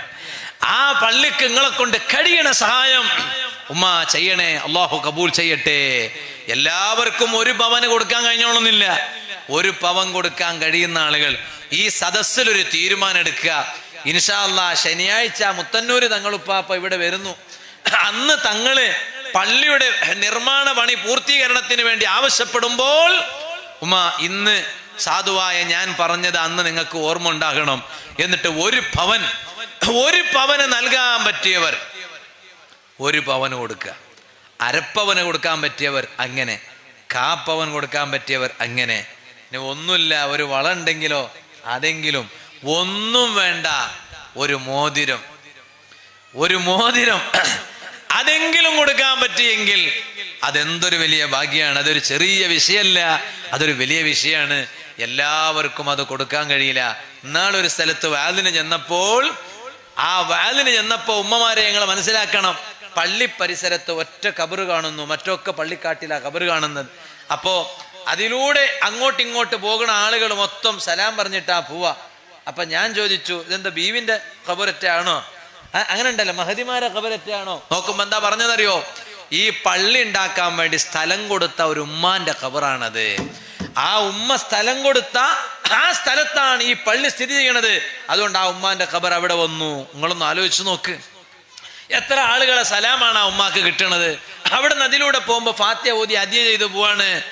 ഉമ്മ ഞാൻ പറയട്ടെ, ഇവിടെ നിന്ന് എങ്ങനെയും ജീവിക്കും. കിടക്കണ ഖബറിൽ ഇന്ന് വരെ നിങ്ങളൊന്ന് ആലോചിച്ച് നോക്കൂ ഉമ്മമാരെ, നിങ്ങൾ ശ്രദ്ധിക്കുന്നുണ്ടോ ഇല്ലേന്ന് എനിക്കറിയില്ല. നമ്മൾ എന്തൊക്കെ കണ്ടുപിടിച്ചില്ലേ? എന്തൊക്കെ കണ്ടുപിടിച്ചു, എല്ലാം കണ്ടുപിടിച്ചു. എന്തിനേറെ പറയണം, കുപ്പായം വൃത്തിയാക്കണ വാഷിംഗ് മെഷീന് മാത്രമല്ല, മനുഷ്യനെ തന്നെ കുളിപ്പിക്കണ മിഷൻ വന്നിട്ടുണ്ട് ഇപ്പോ. ഇപ്പൊ ഞാൻ കൂടുതൽ പറഞ്ഞാൽ ചിലപ്പോൾ അവർ നിങ്ങളോട് ആവശ്യപ്പെടും. അതൊന്നും അപ്പൊ അതിന്റെ ഒരു കുറവല്ലേ ഇപ്പൊ വീട്ടിൽ ബാക്കിയുള്ളൂ. ബാക്കി എല്ലാം മിഷീനുണ്ടല്ലോ, അതും കൂടി പോന്നോട്ടെ എന്ന് പറഞ്ഞിട്ട് ഞാനിത് വെറുതെ പറയല്ല. മനുഷ്യന് അവിടെ ഇങ്ങനെ ഇരുന്നു കൊടുത്താൽ മതി, ആ മെഷീനിൽ ഇരുന്നു കൊടുത്താൽ മതി. ഒക്കെ കുപ്പായം ഇങ്ങനെ വാഷ് ചെയ്തിട്ടൊക്കെ പുറത്ത് വരണ പോലെ ഒക്കെ ഇവൻ കുളിച്ച് ഡ്രൈ ആയിട്ടൊക്കെ പുറത്തു വരികയാണ്. ഫ്രൈ ആക്കാൻ പറ്റൂല എന്നുള്ളൂ. ഒക്കെ കുളിച്ചിട്ട് ഡ്രൈ ആയി പുറത്തു വരികയാണ്, ഉണങ്ങിയിട്ട് പുറത്തു വരികയാണ്. എന്തൊക്കെ മെഷീൻ! ഞാൻ പറയട്ടെ, ഇത്രയൊക്കെ കണ്ടുപിടുത്തങ്ങൾ ഉണ്ടായിട്ടും ഖബറിന്റെ ഉള്ളിൽ നടക്കുന്ന ഒരു രംഗം ഇന്ന് വരെ പുറത്ത് ഒരു വീഡിയോ ഷൂട്ട് ചെയ്ത് പുറത്തു വിടാൻ ഏതെങ്കിലും ഒരു മനുഷ്യനെ കൊണ്ട് കഴിഞ്ഞിട്ടുണ്ടോ?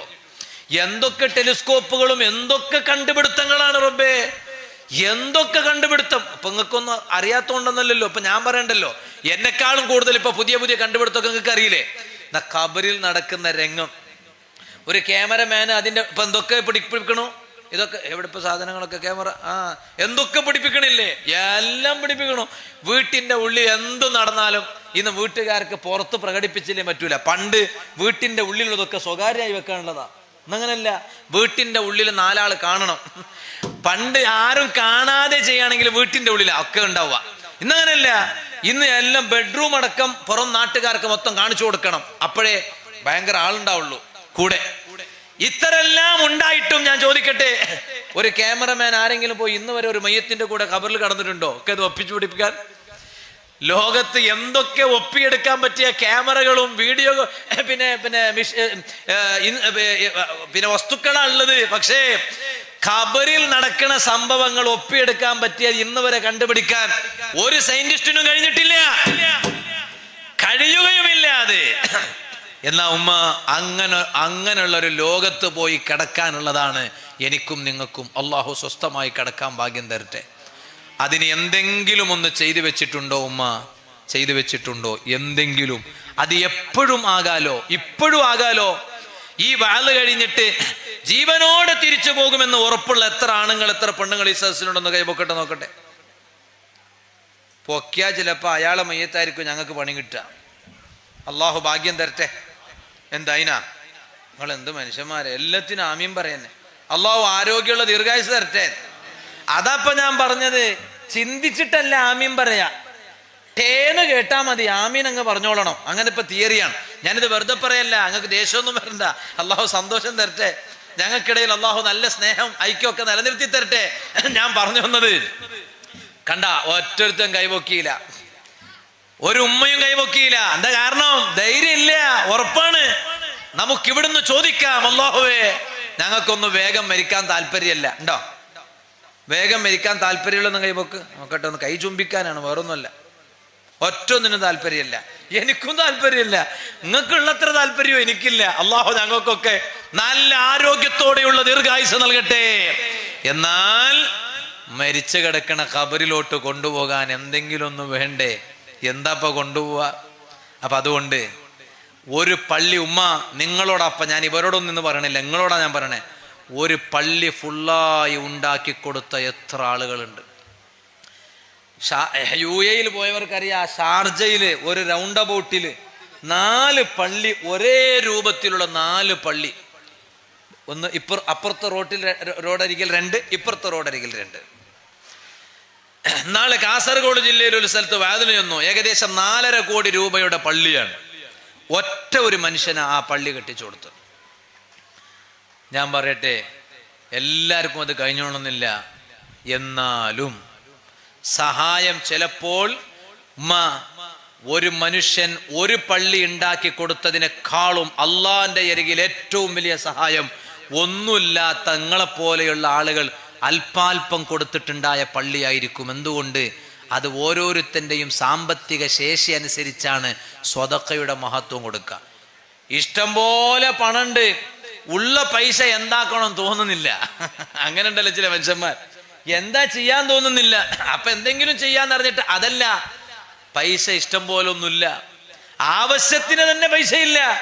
എന്നാലും സ്വന്തം ആവശ്യം നടന്നില്ലെങ്കിലും സാരമില്ല, അള്ളാന്റെ പള്ളിയുടെ പണി പൂർത്തിയാകട്ടെ എന്ന് കരുതിയിട്ട് ഉമ്മ ആഭരണം കൊടുത്തോ എന്ന റബ്ബിന്റെ അരികിൽ ആദ്യം പറഞ്ഞതിനേക്കാളും ഏറ്റവും പരിഗണനീയമായത് നിങ്ങൾ നൽകുന്ന സഹായമായിരിക്കും.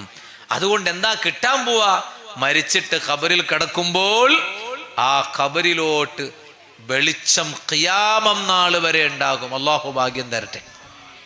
ഖിയാമത്ത് നാൾ വരെ ആ ഖബറിൽ ഇരുട്ടുണ്ടാവൂല, വെളിച്ചമുണ്ടാകും.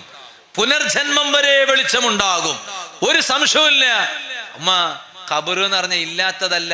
ചിലപ്പോ ഇപ്പൊ അങ്ങനെയൊക്കെ തോന്നാൻ തുടങ്ങിയിട്ടുണ്ട്, ഖബറിന്റെ ഉള്ളിൽ അത് വെറുതെയാണ്, കഴിഞ്ഞാൽ എല്ലാം കഴിഞ്ഞു എന്ന് പറഞ്ഞിട്ട് അങ്ങനെ ഒരു തോന്നല് ഇല്ലമ്മ. വഅന്നൽ ഖബറ ഹഖ്ഖുൻ വഅന്നൽ മൗത ഹഖ്ഖുൻ വഅന്നൽ ബഅസ ഹഖ്ഖുൻ. എല്ലാം ഹഖാണ്, എല്ലാം ഹഖാണ്. വഅന്നൽ ജന്നത ഹഖ്ഖുൻ, സ്വർഗ്ഗം എന്നത് ഹഖാണ്. അത് യുക്തിവാദികൾ പറയുന്നത് പോലെ ഇല്ലാത്തതല്ല. വഅന്നൻ നാറ ഹഖ്ഖുൻ, നരകം ഹഖാണ്. വഅന്നൽ ഖബറ ഹഖ്ഖുൻ, ഖബർ ജീവിതം എന്നത് ഉള്ളതാണ്. വഅന്ന സുആലൽ മലക്കൈനി ഹഖ്ഖുൻ, ആ ഖബറിൽ മുങ്കർ നകീർ എന്ന മലക്കുകൾ വന്നിട്ട് ചോദ്യം ചെയ്യുമെന്നത് ഹഖാണ്. വഅന്നൽ ബഅസ ഹഖ്ഖുൻ, ആ ഖബറിൽ നിന്ന് പുനർജന്മമുള്ള ഒരു ദിവസമുണ്ട്, അതൊക്കെ ഹഖാണ്. വഅന്ന സിറാത്ത ഹഖ്ഖുൻ, സിറാത്ത് പാലത്തിലൂടെ വിട്ടുകടക്കാനുണ്ടെന്നത് ഹഖാണ് എന്ന ബോധം വേണം ആ ഖബറിൽ വെളിച്ചം കിട്ടാൻ. ഉമ്മമാരെ, നിസ്കരിച്ച നിസ്കാരം അത് എത്ര ക്ലിയർ ആയിട്ടുണ്ടെന്ന് ആർക്കും അറിയില്ല.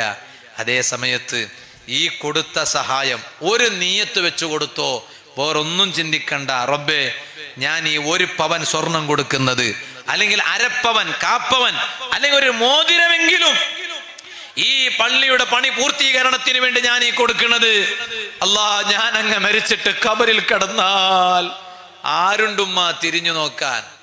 ഇവിടെ ഖബറിസ്ഥാൻ എവിടെയാണ്? തന്നെ പള്ളിക്കാട്ടാണ്.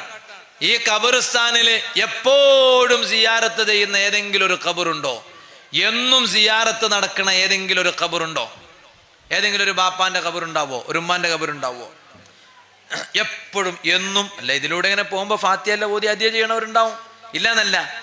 എന്നാലും ഉമ്മ, ആര് നമ്മളെ ഖബറിന്റെ അടുത്തേക്ക്, ഇന്നിപ്പോ പഴയ കാലം പോലല്ല, ആർക്കും ഒന്നിനും നേരമില്ല, ആർക്കും ഒന്നിനും നേരമില്ല. മയ്യത്ത് നിസ്കാരം കഴിഞ്ഞിട്ട് ആ മയ്യത്തിനെ കൊണ്ടുപോയി ഖബറിൽ മറവ് ചെയ്തിട്ട് പിരിഞ്ഞു പോകണവരെ അതിന് നിൽക്കാൻ നേരമില്ല. ഞാൻ ഒന്ന് നിസ്കാരത്തിനൊന്ന് കൂടിയിട്ട് വേം പോട്ടേന്ന്, അങ്ങനെ വേം എല്ലാത്തൊന്നും വേം പിരിയാനാണ് ജനങ്ങൾക്ക് ആഗ്രഹം.